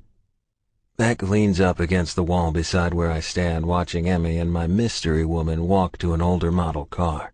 She turns and gives me another wicked, full of promise stare before dropping into the driver's seat. That's some serious shit you need to deal with, but if those tits look as good in person as they do from across the room, I'd be happy to help you out. You know, take one for the team. Shut the fuck up, Coop. Problem? Locke asks, walking over. His date for the evening, an attractive-looking redhead, stands off to the side, looking clearly bored. Nothing I can't handle. Sure you can. That's why Big Tit Barbie keeps following you around like a sick little puppy. More like a deranged bitch, I mumble. I have it under control. Either of you riding with me over to Axel's? Just me and Coop. I look over at Locke and catch his small nod confirming Beck's words. Got it. Going to take out the trash, then be ready to ride. I have to remind myself a few times to control my temper. Control. I have to completely lock down every urge I have to get in her face and flip the fuck out. I don't do clingy women. Hell, I haven't done the same woman in years. When I met her, she was a means to an end, a way to keep my dick from falling off. I have told her from day one that there would never be more than the 2 of us spending time naked. No dating, no meeting friends, and no fucking acting like I am a piece of property. There is no way Mandy is sane, standing there ready to take me on. No fucking way. She has the nerve to show up here at my family's wedding, uninvited, and throw her shit. Shit that she has no right throwing. It is past time to cut her the fuck loose. Amanda. She tenses slightly at the hard tone I give her name. Literally, I'm spitting her name out with nothing but disgust dripping from my tone. I take her by the elbow and lead her off to the side hallway, away from listening ears. Would you like to tell me why in the fuck you are here? Because, baby, I knew you would want me to share this day with you. I have to give the bitch credit. She honestly believes this bullshit. If I didn't know better, I would think she really did want to be here. But I do know better, and I know there is nothing but calculating, crazy as fuck scheming underneath the fake. What the fuck? Are you stupid? Please tell me you're just slow and missed the fucking memo titled, "You are nothing but a warm body." She flinches slightly, but not enough. Apparently it's going to take a lot more than the normal brush off. This is going nowhere. Shit. Don't be silly, Greg. She laughs slightly and reaches out to place her hand on mine, but I step back and watch her arm fall lamely back down. Listen to me, and listen to me real good, Amanda. I will not repeat this shit again. You and me, we are done. Completely and never going to fucking happen again, done. The last time you will ever get my dick was last night. Whatever the hell you think is going on here is not. I won't be your man, and I damn sure will never climb back into your body. Hear me. This is over. I don't even give her a chance to respond. Turning around, I rejoin my boys before heading out of the church and off to the reception. My mood isn't any better 3 hours later. We did the traditional bullshit that always comes with weddings, more pictures than I care to ever be a part of again, dancing, cake cutting, and dinner. Now the party is going hard, and the alcohol is flowing freely. My eyes haven't left the object of my desire since arriving. She doesn't disappoint either. It seems like she is putting on a show just for me. The only fucking problem is her using all the single men here to do so. Her favorite seems to be the one and only man-whore himself, Zeke Cooper. I have no idea what the hell they are dancing to now. I just know he is way too fucking close. When I watch his hand slip around her waist and pull her closer, I almost break my glass. When she throws her head back and laughs, her whole face lighting up with the humor, I go over all the ways I know how to kill a man. When his palm moves to her ass and squeezes, I see red. My whole body draws tight, and the desire swirling with the rage is a hard combination to filter through. This kind of body-consuming desire is new to me. Sure, there have been plenty of women in my 35 years, but none that makes me feel this way. And there damn sure hasn't been one that has been able to walk away from me. Coop might annoy the shit out of me on a good day, but I have never considered ways to murder my friend before. You got it bad. You have no idea. I look over at Locke, noticing his eyes aren't watching Coop and his partner, but are looking across the room at the table Emmy is sitting at while rocking a sleeping Nate. Gonna do anything about it? He finally asks, after a few minutes of silence. Yeah, are you? Clearly not expecting my question in return, he slowly turns his head and looks over at me. His dark eyes give nothing away. No. And with that, he walks away, rejoining his date. At least I'm not the only miserable bastard in the room. After a few more songs, Coop takes his soon-to-be-ripped-from-his-arms hands off of her body. She looks around the room before walking over to the bar that I haven't left in almost an hour. Her eyes never leave mine. Her hips moving seductively to the music make my mouth water and my pants tighten. I will have her. She walks up to the bar and asks for something. I couldn't tell you what, because when she leans over the edge, her perfect ass is on display for my hungry eyes. My mouth waters and my fingertips tingle. Just imagining my fingers digging in hard and pulling her roughly towards my straining cock causes my already strung-tight body to weep. I must have let out a groan because her head snaps up and looks me over. Want to take a picture? Her question has me slowly, oh, so slowly, bringing my eyes up to hers. She doesn't look pissed, which is a plus. She looks like she is enjoying this slow fucking torture. Dance with me. I look at her, just taking her in, and wait for her to answer, a little shocked that the request even came out of my mouth. I hate dancing, but if it gets my body closer to hers, I will do anything. Just dance? For now. Taking her hand and leaving our drinks on the bar, I lead her to the middle of the room, pulling her close and crushing her body to mine. Having her in my arms feels like coming home. I am not one to believe in all that love-at-first-sight bullshit, but even as cynical as I am, I can recognize something bigger than lust at work. My body wants her. That is no secret. But the level of want is borderline craving. I need her. Needing someone is not something I am used to. No, I am used to being needed, something this woman clearly doesn't want. What's your name, beauty? I ask her again. I use the rhythm of the song to rock our hips together softly. Her arms dangle over my shoulders, and if I bend over slightly, our lips will be even. My fingertips are just barely ghosting over the swell of her ass. My cock is begging me to pull her flush, to feel her body against mine.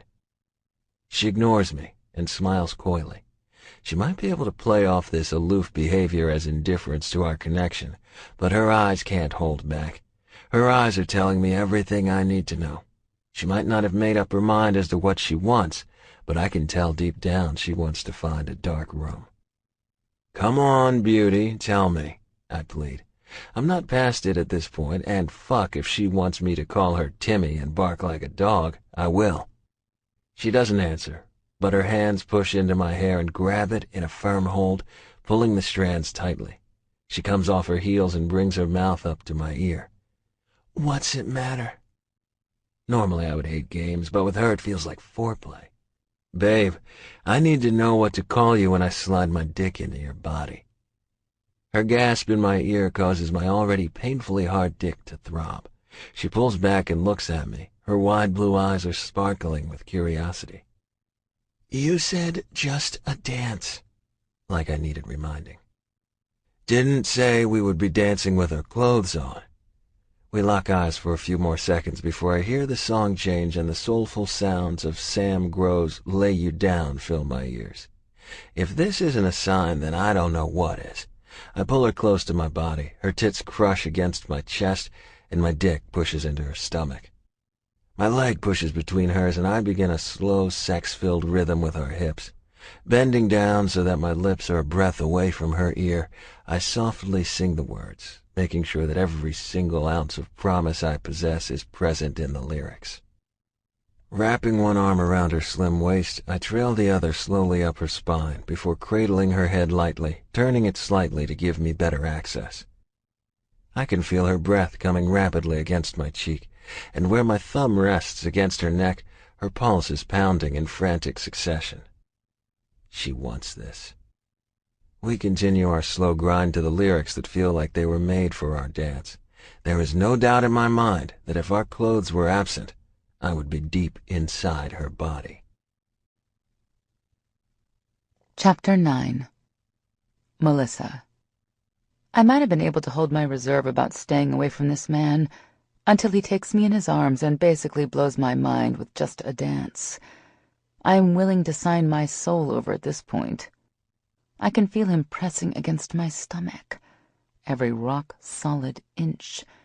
Each time he rotates his hips with the beat of the song, a little more wetness seeps from my body. I am primed and ready to go, all because of this man. When the song ends, he pulls back again and looks into my eyes. Tell me. "Melissa?" I squeak. Yes, I squeak. The games are over now. This is too raw. All right, Melissa, he croons. My name curling around his tongue sends tingles across every inch of skin. Let's start over, I stare at this gorgeous man and nod my head like an idiot. Name's Greg Cage. Most of my friends call me Greg. Some call me Cage. But you can call me whatever you want. Really? Is he for real right now? Does that line ever work for you? And why would I call you Cage? Sounds like something you stuff a rabid animal in. His eyes widen slightly before his rich laughter rings out around me. I'm sure I look like a crazy woman with a smile that takes over my face. Even I can tell it's a bit too happy. Good Lord, he really is good-looking. Damn, babe, you're either a lesbian or you just like chomping my balls. He shakes his head, still letting out a few soft, manly laughs. Beauty, you can call me whatever you want as long as you're screaming it. Before I can even process his actions, he bends down and gives me a quick but deep kiss. When he pulls back and rests his forehead against mine, I know I might as well have just signed on the dotted line. The look he gives me is so full of promise that if I had been wearing underwear, they would have blown up, completely exploded right from my skin. "Come home with me," I blurt. He seems to ponder that for a minute before a feral smile graces his lips. He knows he won this round. I might be giving in to the sparks flying around us, but this was just going to be sex, nothing more. Tell you what, let me finish up around here and then we can go back to my place. I'm not riding with you. I want my car there just in case. I mumble the end of that, but he doesn't miss it. His eyes flash and his smile slips slightly. Way to go, Melissa. Might as well take out an ad that lists all the issues you have. That's fine, but I can assure you that you won't want to leave for a long fucking while. Just sex? I ask. No reason to beat around the bush now. For now. He takes my hand in his and leads me off the dance floor and back to the bar where we left our drinks. Here's to living, he says and holds his beer up to click with my wine glass. Seems like an odd thing to toast to when you just agreed to go off with a complete stranger and play hide the sausage. The more I think about it, though, the more it honestly makes sense. I made a promise to my sister that I would never stop living. Of course, she didn't know about this promise, but the day I made that promise to her, whispering the words to the cold earth, I felt a weight lift off my shoulders. Well, sister dear, if this isn't living, then I don't know what is. To living, I echo back with a smile before taking a sip. It has been an hour since I essentially agreed to a night of unlimited possibilities. I see Greg floating around the room, stopping to spend time with the bride as well as the rest of the men in their immediate group. He seems to be aware of my every movement. I move to speak with another person, and his eyes are always burning into my skin. When my eyes meet his, it is pure fire. I could feel his gaze caressing every inch of my skin, and it was slowly, agonizingly driving me out of my mind. I want him. I know that look, Dee says, coming to rest at the table that Emmy and I have been sitting at for the last few minutes. I don't know what you're talking about. My ass you don't, she laughs. That look you keep sending G is hot enough to make me start panting. Oh, really? You wouldn't happen to know anything about hated looks across the room, would you? Emmy cuts in. Her tone actually shocks me. In all the times I have been around her, she has been nothing but sweet and quiet. What the hell, Em? What the hell, indeed. Look, Dee, you know I love you, but please take my advice. Beck wants you, and you keep playing games. What are you going to do one day when you change your mind and want what he has been offering for almost 2 years, and he isn't offering it anymore? It's not that easy, Em. Dee rests her head against my shoulder and lets out a ragged breath. It's just not that easy. I look up and meet Emmy's eyes across the table, noting that her usually sweet and serene expression is hard and cold. It is that easy. You want him, he wants you, but you are too busy trying to push him away to give him the chance he deserves. I would love to be in your shoes. Have the man I want me back. She slams her glass down on the table, rattling all the place settings in the process. Giving her chair a shove back, she leaves the table so quickly I'm not even sure which direction she ran off in. Would you like to clue me in on what just happened here? I asked Dee with a slightly manic laugh. That, my dear Melissa, was me being put in my place. She takes a long sip of her wine, slouching down in her seat and just gazing off into the crowd. Do you want to talk about it? Izzy has filled me in some, but not enough to pretend I know what is running through her head. Do you ever get so tired of putting on a mask day in and day out? I'm so sick of putting on my mask. Her words are slurred slightly, but I think I understand what she means. God, I hate drunk people. Don't hide who you are, Dee. One thing I have learned is you never hide who you are. If you want something, you fight for it. When you think you have fought hard enough, fight a little more. Don't ever let anyone or any situation make who you are. She looks over at me with wide eyes. Whatever I said must have hit the mark, but I honestly have no idea what she wants. I haven't been around them enough to tell the ins and outs, but I know there is something seriously fucked up going on between her and Beck. Yeah, she says with a slight wobble. I just don't know. She trails off when we hear a commotion across the way from where we are sitting. Over near the edge of the property, we see what looks to be Axel carrying his bride off into the darkness. The only thing you can see is his back and a laughing Izzy over his shoulder jogging off around the house. I look over at Dee, and all the sadness has left her eyes. We stare at each other for a few minutes, trying to decide if we just saw the groom kidnapping his own wife before bursting into laughter. We have been sitting there laughing for a few minutes when I feel him. My back prickles and my skin warms. Without looking, I know that Greg Cage is standing behind me. I feel one finger brush lightly down the side of my neck before his lips ghost against the shell of my ear. You ready? I gulp, wondering for a second where the hell my strength to stay strong around this man has gone. I have to keep my walls up around someone as dangerous as him. Sir, yes, sir, I joke, giving Dee a wink before turning in my seat. When my eyes meet his, I see my joke might have missed the mark. His face is hard. His blue eyes look almost violet, and his hands clenched tightly into fists. What the hell? I stand, not wanting to be at the disadvantage, well, more of the disadvantage, At least with my shoes we are almost equal. His breathing is coming in quick pants, his nostrils flaring. I walk as close as I can, toe to toe, my chest grazing his slightly, and give him a good hard look of my own. "What is your problem?" I whisper. I can feel the heat off his lips so close to mine. He is still giving me a good assessing look, but seems to make his mind up silently on the best way to proceed. "Say goodbye to Dee." "Goodbye to Dee," I call over my shoulder. Her giggles reach my ears, causing me to let a few out before I school my face again. "Your turn," I whisper. "Gone, Dee. Don't fucking drive." And with that, he grabs my hand and rushes me off through the crowd, the tent yard, and around the house. We stop in front of the drive, standing there for a few seconds. He lets go of my hand and paces a few steps in front of me before turning around and looking at me.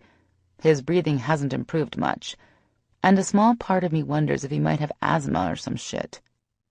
"Do you need an inhaler?" I ask. "What the fuck?" he mumbles. "You sound like you're about to have an asthma attack or something. So I repeat, do you need an inhaler?"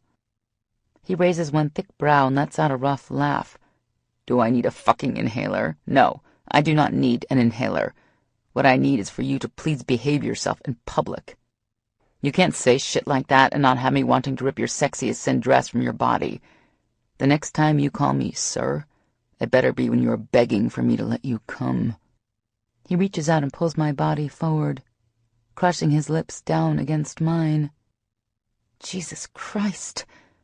And I thought he had set my body on fire before, hard, wet, and full of carnal heat. His tongue battles with my own for dominance. His hands fist my hair and turn my head, and his body envelops mine. He owns me with a single kiss. For a single second, I have the nagging thought that I might just be in over my head with this man. Chapter 10. Melissa. I followed the taillights of his truck through town and into a nice residential area, far cry from my tiny shithole apartment. He turns his truck into the driveway and I pause for a second before pulling my piece of shit in behind him. Well, this is embarrassing. I have never been one to let another person's wealth intimidate me, but this is slightly hard to stomach. His house is large, and you can tell it's worth more than I probably can make in a lifetime.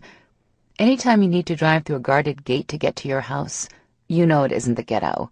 Now I live in the ghetto. I can hear my car clanking and sputtering as I stop next to his truck. He leans against the driver's door, spinning his keys around his finger. He might look cocky to some, but to me, he looks fucking edible. He has pulled his tie off and unbuttoned the first few buttons. His jacket is gone, and he has rolled up his sleeves, revealing his strong arms. With each flick of his wrist, it sends the keys spinning. You can see each and every muscle in his forearm flex. And don't even get me started on his long, nimble fingers. I have to clench my thighs together just watching them work his keys. We stand there with only my car standing in between us, just taking it all in. I am still trying to figure out how the hell I went from promising myself I wouldn't get tangled up with this man to seconds away from jumping on and saying, "Yee-haw." "Come here, Melissa." "No," I respond. Why I thought it was a brilliant idea to poke the bear is beyond me, but there is something thrilling about watching him walk the line of losing control. His keys stop spinning in a second. "Babe, come here." "Make me." Looking back, I might be able to see how it wasn't the wisest idea of mine to try and make him snap, but I have a feeling a man like Greg Cage needs a little challenge every now and then. "Melissa." "Greg." He moves so swiftly that he is nothing but a white flash in the darkness.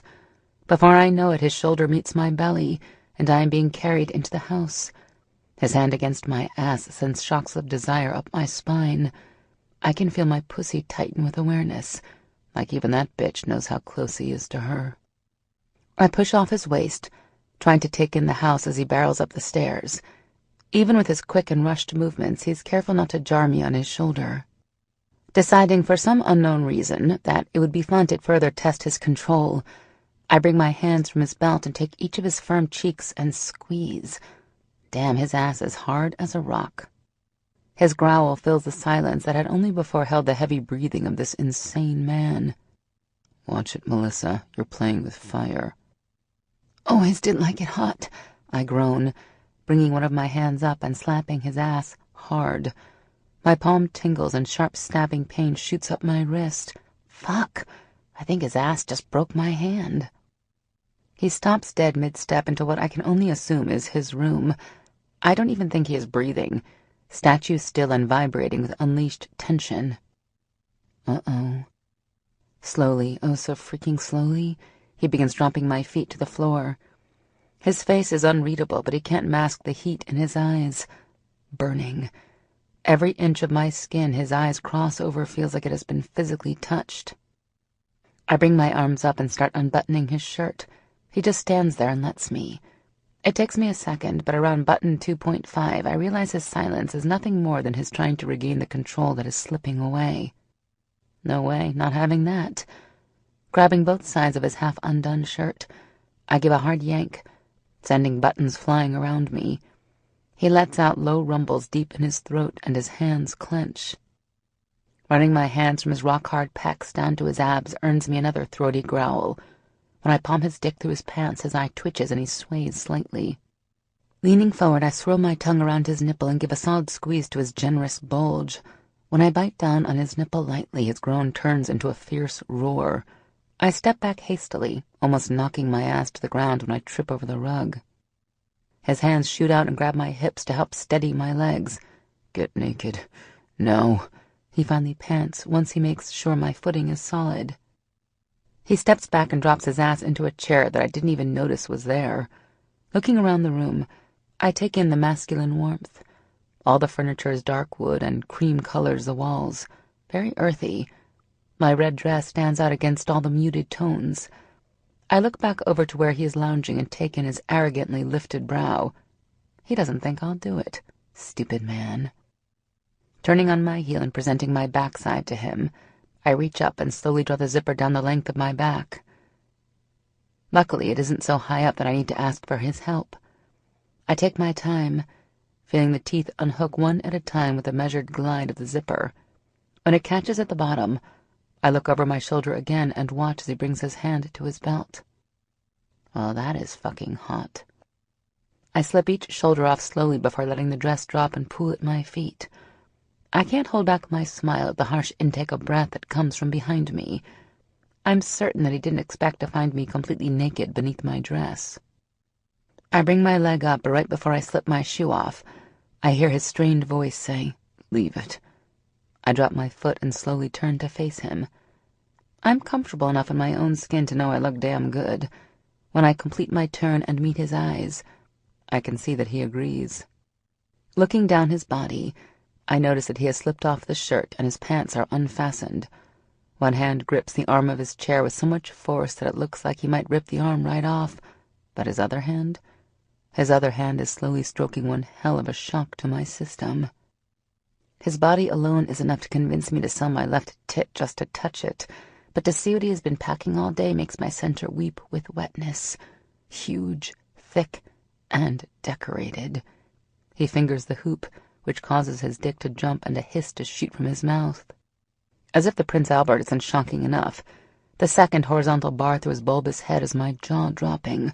My first thought was, holy shit, that had to hurt. But closely followed it is my body screaming, hell fucking yes, that will feel like pure bliss. "Like what you see, beauty?" He continues his slow strokes. I can see the drop of cum that is starting to fall from the top, and my mouth instantly waters. "Tell me how bad you want my dick." Shaking my head to clear the lust-filled fog, I have to remind myself of the game I started. I don't know when it became important, but I want the upper hand. I smile sweetly. I don't think so, big boy. I bring my hands up and caress my breasts, tracing the swell, and then cupping them and pushing them together. The friction forces a soft moan to escape. I trail one hand deliberately down my body, allowing my fingers to outline my sex a few times, and drawing the warm moisture across my soft skin. When I part my folds and drag a finger through my wetness, his hand stops stroking and his eyes flash. "Melissa," he warns. Greg, I moan, swirling my finger around my clit. Tell me, how bad do you want my pussy? With his answering growl, I push 2 fingers deep, close my eyes, and hum low in my throat. It's been a while since I had a man to pleasure my body, long enough that I know exactly what my body needs. When it became obvious that no man was able to do it for me, I forced myself to learn. My rolling hips and moans of pleasure must be the trigger that causes him to snap. Before my eyes even finish opening, I am flat on my back and his mouth latches to my pussy. He pushes his tongue in deep and with his hands on my hips, pulls me roughly against his mouth. After a few stabs into my seeping center, he slowly licks his way up to my clit. I can see one corner of his mouth tip up and his eyes crinkle before I feel the sharp sting of his teeth as he bites down on my swollen bud. My hands fly into the sheets. My head falls back, and with a loud scream, I come on his tongue. Oh my God! I have no idea what I am screaming at him now. For all I know, I am speaking in another language. The things he is doing to my body should be illegal. Never in my life have I felt so overcome with pleasure. He continues his slow licks and nips until my body comes back down. Then he trails leisurely kisses up my abdomen. He pauses briefly to look around my belly ring before continuing his way up to my tits. Love these. Your tits. Fuck me, babe, but I could spend hours on these alone. He licks and swirls his tongue around my nipples. He makes sure to spend enough attention on each before taking my mouth with his. His kiss is demanding and full of control. With his hands holding my head firmly between his palms, there isn't much room for me to try and regain the upper hand. Hell, at this point, I can't remember why I wanted it. The things he is doing to my body. My heart pounds as if it is seconds away from exploding, and every inch of my skin feels too tight. I need him. Please, please, Greg! I scream, wrenching my mouth from his wicked attention. My body is shaking so violently with the built-up desire that I can feel my teeth knocked together. God damn it! I need you inside my body. Fuck me! If he hears me, then he's clearly ignoring my begging. His lips nip at the skin around my collarbone, soothing each sting with his tongue. To hell with this. I need his dick inside my body now. Bringing my feet up flat on the bed, I push down with all the strength I have left in my body. Clearly, I catch him off guard, making it easy to flip his large body off of my own. Using his shock to my advantage, I pounce. Before he can even move, I jump up and straddle his chest, trapping his arms under my legs. My slick pussy meets flush with the heated skin of his chest. When he tries to speak, I cover his lips with my finger and shush him. No. His eyes flash with warning that I have every intention of ignoring. I told you I wanted your dick. I didn't stutter. My words, Greg, were clear. Condom? His tongue darts out and licks my finger, but even with the playful act, his eyes light from within. I have a feeling that he's just letting me take the lead here. Drawer, he says with a nod towards the side table. Luckily, when I flipped him, we landed within arm's length. I lean forward, letting my breast fall heavy against his face. He doesn't waste any time before attacking. His tongue and teeth cover every inch he can reach without the use of his hands. Grabbing a condom and then sitting back on my perch before he can try anything is harder than I think it could be.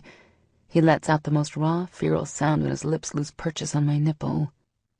I give him a smirk before deliberately inching my way down his body. When I get eye level with his cock, I want to cry with joy. This is going to be delicious. Ripping the condom open with every intention of making quick work of rolling it over his impressive length, I quickly realize that I have no idea how this will work. I don't know what the hell I am supposed to do with the ring and barbell, he growls, snatching the condom from my fingers before rolling it on. Right before he moves his hands, I catch another flash of metal down near his balls. Are you fucking kidding me? I whisper. Do you have some self-mutilating fetish? Right where his shaft ends, there is a long barbell through his skin. Fuck me, it just keeps getting better and better. You won't be complaining about that one when it's slamming against your clit, promise you that. Oh, God. Climbing back up his body has me swearing that I have died and gone to hard body heaven. I lick every inch of his skin that I can reach before straddling his hips and taking his mouth. while our tongues swirl together and our breathing clashes. My hips are busy rubbing against his.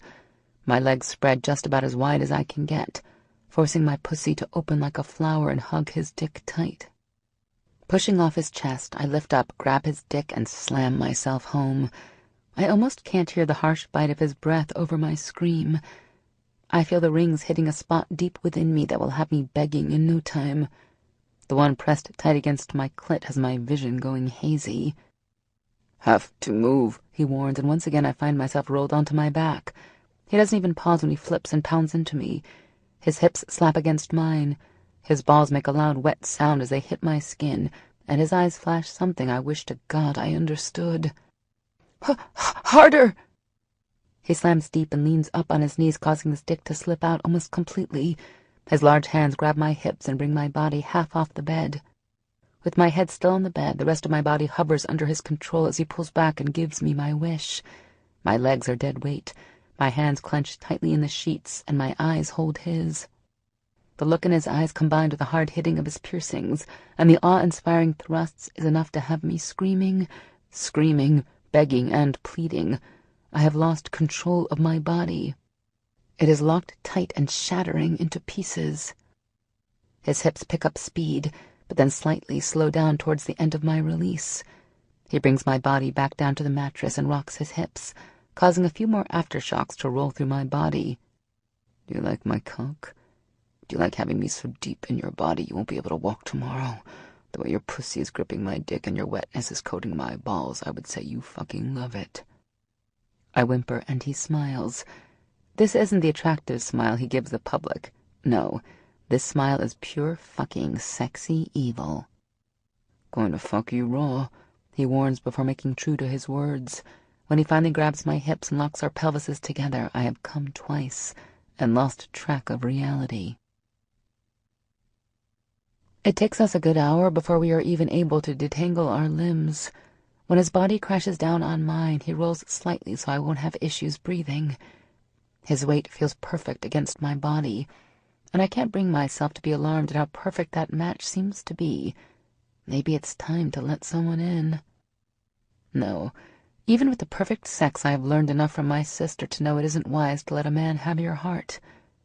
When that happens, it is only a matter of time before you lose yourself. "What's got your wheels turning?" he says into my neck. If he only knew. Just wondering when you're going to be ready to go again.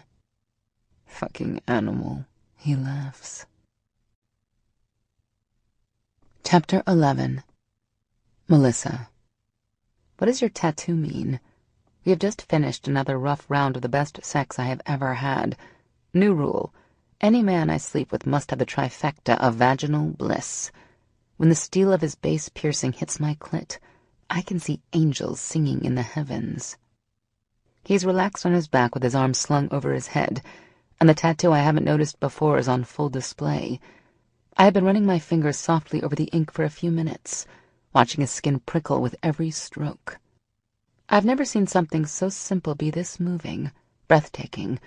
There has to be at least 20 small blackbirds that start at his hip and fly around to his back, where I assume they end around his shoulder. Intertwined in the birds are the words, "Free yourself, gracefully." It can't be a coincidence the only part written in an elegant script is the word, grace. He brings his other hand over and absent-mindedly runs his fingers over the last word on his ribs. "It's for my sister, Grace." He doesn't say anything else, but continues to trace his fingers over her name. How long ago? I don't need to say more, he knows what I mean. Almost 10 years. He rolls onto his side and props his head onto his hand. I was overseas when I got the call. Jesus, I'm sorry, Greg. I know that doesn't mean anything, but trust me when I say I know how you feel. I don't talk about my sister, not even to my mother, who knows exactly what I feel. I just haven't been ready. Even now, almost 2 years later, it still crushes me to know that she won't ever be there again. Beauty, he says, running one of his fingers down my face. I've felt the pain of losing her for so long now. Not once have I met someone who could feel this. Want to give me more than that? Not really, but I will. I rush to get out when I see him start to pull back, not physically. Not physically, he is very much here, but his eyes lose the light, My sister, I lost her coming up 2 years ago. I flip to my stomach and move my hair out of the way. In the center of my shoulder blades is a single feather with a bird flying out from a fracture in the tip. Underneath the feather in tiny script are the words, "Take this broken wing and learn to fly." Kind of weird how close our ink is, I say, trying to lighten the moment, but really, how can you make light of this shit? Grace would have loved you. Not many people would give me shit. His lips ghost over my ink before I feel him move away. She was only 25 when she died. I didn't get the call for almost a week. A week she was gone, and I had no clue that my other half. He stops talking and visibly composes himself. I felt it. People are always skeptical of the twin connection, but I felt it. It was almost like the string that connected us had snapped. Didn't know it at the time, being that I was in the middle of a battlefield, but looking back, I felt it. How did she pass? She was murdered. I gasp, the sound echoing around the room, but he doesn't even look at me. He is clearly lost in the memory. The bastard she was married to fucked with her car. The only peace I have is that she didn't suffer in the end. Married to that piece of shit for almost 5 years, and I didn't have a fucking clue he was beating her until it was too late. What? I whisper, shocked at the sound of my own voice. I sit up swiftly and just look at him. What did you say? Fuck, I didn't mean to get heavy, babe. Really, it's been so long since I talked about her. I just lost myself for a second there. He hurt her? He sighs deeply. Yeah, beauty. He hurt her. Fia, my sister, her husband hurt her too. Only difference was I knew, and I didn't do shit because she wouldn't let me. His arms wrap around me and pull me close to his body. I know I haven't dealt well with Sophia's death. Brushing it under the rug and marching on seems to be working, and who am I to mess with what works? My strong exterior has become who I am, but deep down inside, I just want to let it all out, scream, yell, and freak the hell out that I will never see her again. I tried for years to get her to leave that husband. Every time she would just brush it off. Then she had Cohen, and nothing would get her to leave. I begged, oh, how I begged. She kept saying she was okay. How's your husband beating you, oh fucking K? You never dealt with this shit. Not a question. I go from sated to fucked up in the blink of an eye. Hello, poster child for fucked in the head right here. You know what's fucked up? I begged her, and in the end she fucking shot the bastard. She shot him, but not before he got to her first. He goes solid under me for a few seconds, but I am too far into my memories to even process what makes him tense up. Cohen was asleep upstairs. Cohen. His voice sounds off, almost strained. My nephew. Coolest kid in the world. Nephew. I turn to look at him when his tone finally registers. Yeah, Cohen. What does that look for? He looks like he swallowed something sour. I know he likes kids, so it shouldn't be an issue that I have a nephew. Jesus. Could it be possible that I misjudged this man? He is silent for a while, just looking into my eyes. I can tell he wants to say something. The emotion behind his eyes is one I haven't seen before, almost as if he is worried but pissed at the same time. What is going on with you? I finally break the silence. He shakes his head and brings his mouth forward to meet mine. Nothing. He offers a few small kisses against my lips before pulling back and looking into my eyes. Nothing, just thinking. I don't know why we crossed paths, but I can't ignore the feeling that it was for a reason. You aren't what I expected, I tell him. Right back at you, babe. When his mouth settles against mine again, I pull him close and dive in head first. Before, this was all about the game. Enjoy him while I can and stay away from any kind of attachment. But now I feel like it would be impossible to walk away. He knows. This man knows how it feels to lose someone you love. In the small amount of time we have known each other, I can tell he won't be like Fia's husband. No, not Greg. This man screams white knight. When he settles his hips against mine and sinks deep, the last coherent thought that filters through my mind is that I want him to be my white knight. I want him to save me from me. We finally fall asleep when the sun starts to climb. We have sweat-covered bodies and intertwined limbs. My body is deliciously sore and still craves more of what he can give me. He has taken me twice since our talk, twice, and the sex just keeps getting better and better. This man knows what he is doing. I am lying between his arms and enjoying the feeling of his hard body against mine, while trying to figure out what woke me from my deep slumber. My mind is still a foggy mess from the night before, and the exhaustion is hard to shake off. "What the hell is that noise?" he mumbled into my neck, squeezing me tighter. "I think it's your phone," I ask and wiggle my ass against his hardening erection. When the noise finally stops, he rolls me over and covers my body with his.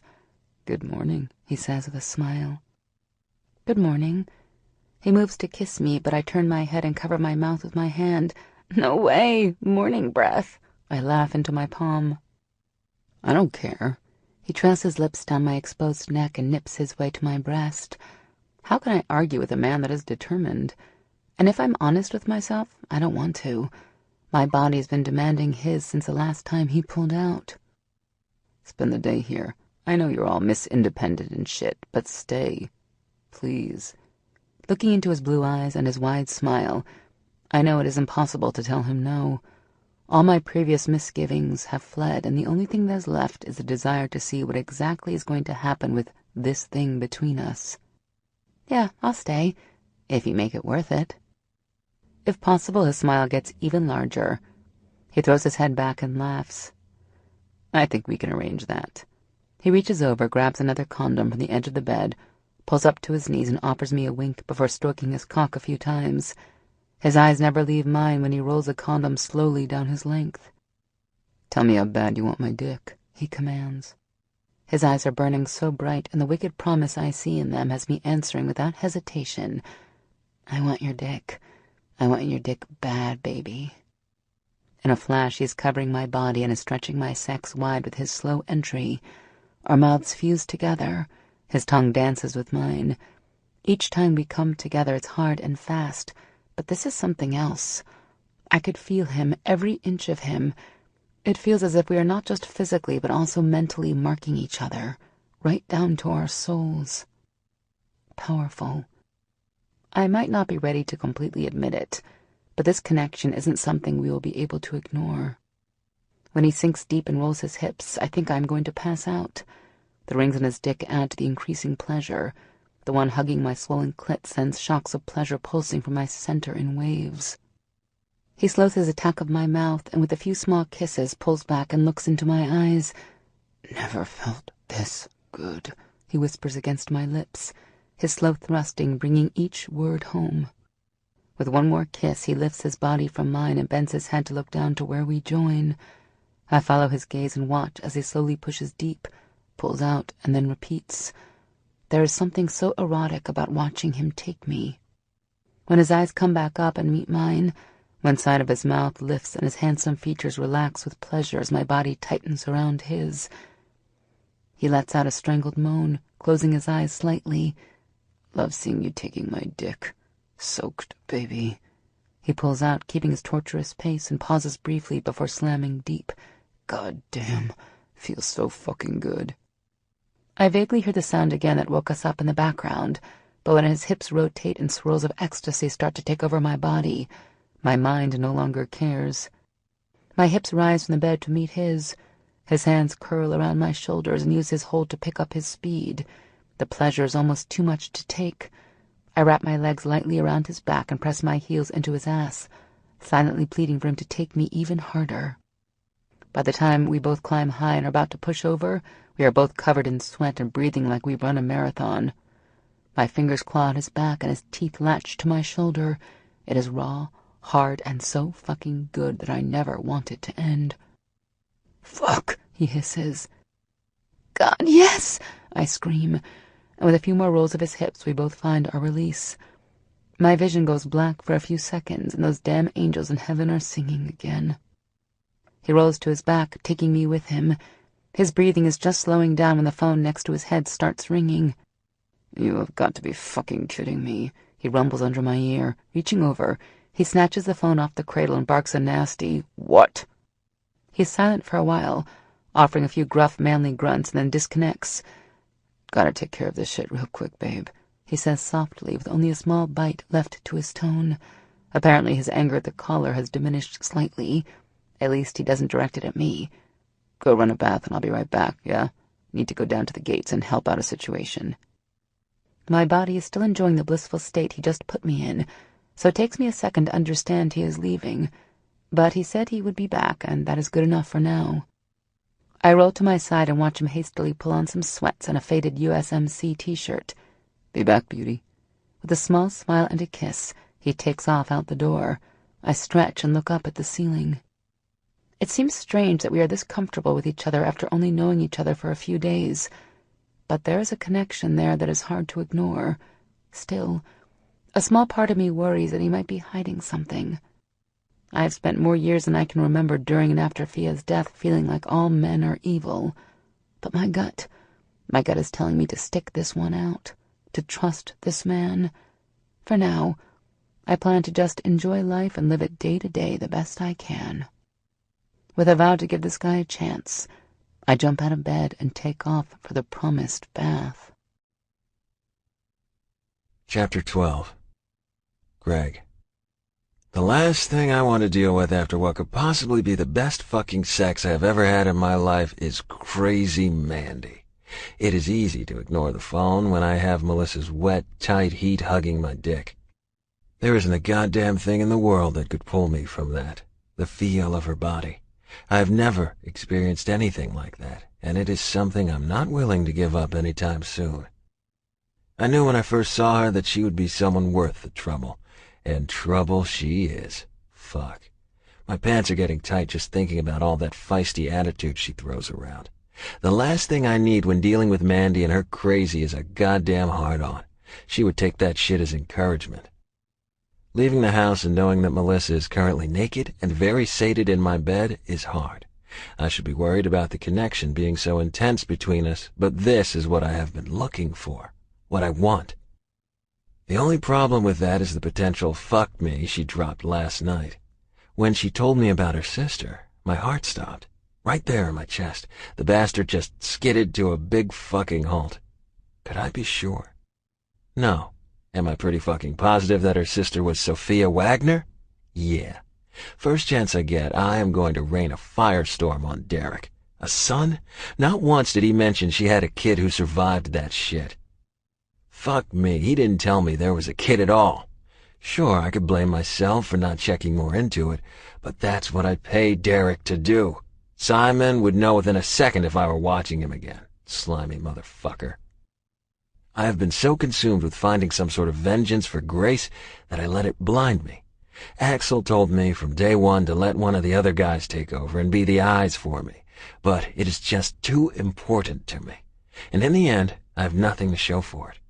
Grace is gone. Melissa's sister is gone. And that motherfucker got the easy out. Now I have to figure out if I can tell Melissa that the man who took her sister, her nephew's mother, is someone I have tried and have been unsuccessful in stopping. I slam my fist into the steering wheel and start the truck. It doesn't take me long to reach the front gate and see a worried-looking Stan. Hey, man, where is she? Oh, hey, Mr. Cage. He's pacing back and forth in his small little house office, clearly shaken by the crazy bitch that has become my shadow. Give a girl some good dick, and all of a sudden, they think you have the answers to world peace. She is over there, Mr. Cage. I am so sorry to call so many times, but she wouldn't leave, and when she started to try and climb the gate, I didn't know what to do. You did the right thing, Stan. Don't worry about her. I'll straighten her out right now, okay? Poor old guy, thinking he has an easy job to keep him busy between his golf games. Walking over to the gate entrance, I see her standing by her car with her arms crossed and attitude flying high. What the fuck? Amanda! She doesn't even flinch at my biting tone.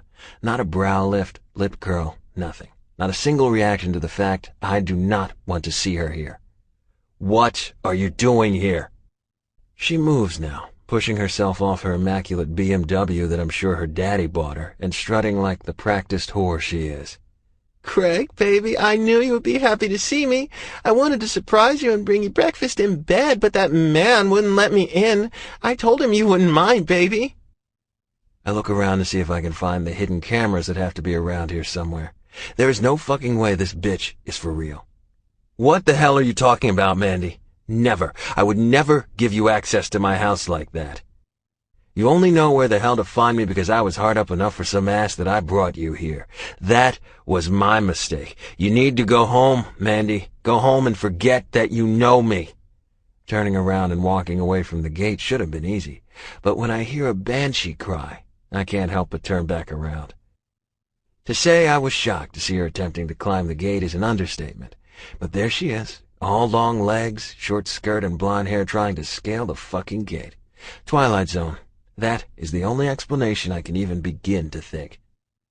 Shaking my head at the absurdity that is Amanda White, I turn and attempt to make my way back to Stan, but before I can even take one step, she is screaming. Not just normal crazy girl screaming, but this shit sounds like it is straight out of The Exorcist. I check with Stan before moving back to deal with the nut job doing her best impression of a monkey on fucking crack. Poor guy looks terrified. Mr. Cage, do you need me to call someone? He steps back into the safety of his little office but holds the phone out the door. Just let me know, Mr. Cage. And with that, he shuts the door. Fucking figures. All I want to do is get back to Melissa, but this shit has got to stop. When she sees me starting back in her direction, she immediately quiets and starts back down. Her shirt is half unbuttoned, she's missing a shoe, and I'm pretty sure all of her sanity. What in the fucking shit do you think you're playing at right now, Mandy? I growl. My voice sounds about as lethal as I have heard it before, and this is the first time I have ever directed this tone towards a woman. This isn't what we have, and you know it. But baby, she whines. I saw you last night during the ceremony. You kept looking right at me, like you couldn't wait for that to be us. I know you were just playing hard to get right now. It's okay, baby. I know what you really want. How in the hell is it possible for me to misjudge someone this badly? On a scale of 1 to 10, this chick is a 50. And that's being generous. In the off-her-rocker needs a white jacket and daily pills fucking crazy. Open it up, Stan, I yell over my shoulder. When the gate is open enough for me to slip through, I make my way closer to her. There is no fucking way my face is inviting contact, but that doesn't stop her. Hell no, it doesn't. Apparently stepping through those gates is my first mistake. Thinking she might have any sanity left is my second. She squeals like a goddamn seal and launches herself at me. Oh, baby, I knew it. I can feel her ridiculously long nails biting into my neck as she peppers her mouth all over my face. Trying my best to fight the urge to shove her off, and failing rapidly, only fuels my fury. Get off me, right now! She has her legs wrapped around my hips and doesn't even loosen the grip she has on my head. Why, baby? Don't you want to take me back to your place now? We can celebrate. Off me now. Okay, silly, I get it. You don't want anyone to watch. I know how you must want my body for your eyes only. What the fuck? Woman, you have lost your fucking mind. Let me clue you in real quick because I have better things to do right now. Going to be clear as I can fucking be so there's no goddamn room for your head to twist this shit into something it isn't.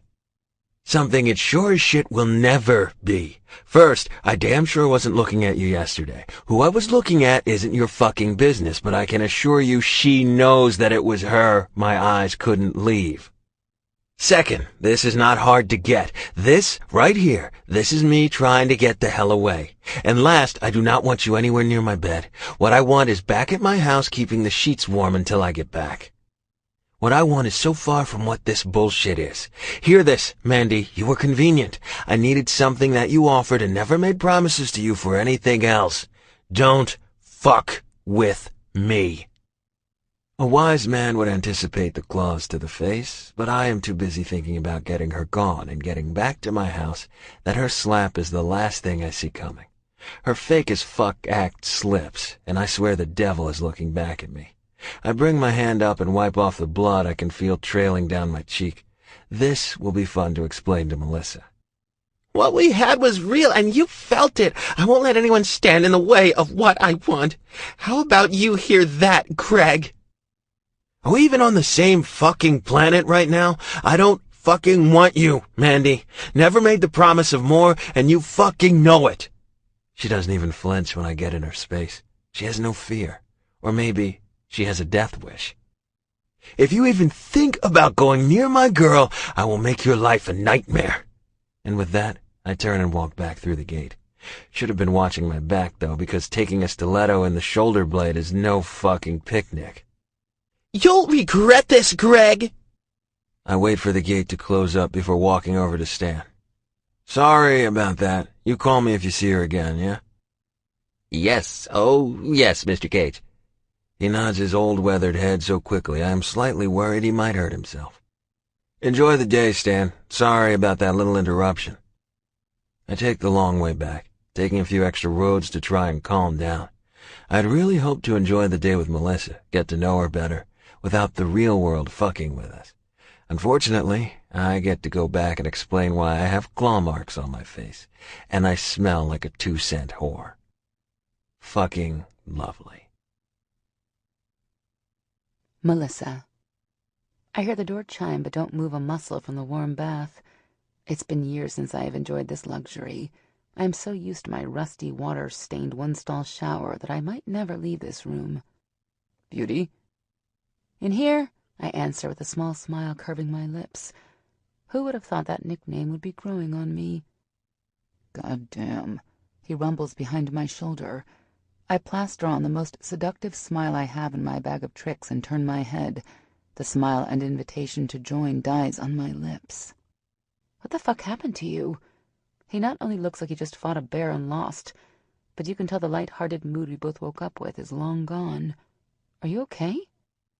"I am now," he replies softly. I watch in stunned silence as he begins pulling off his clothes.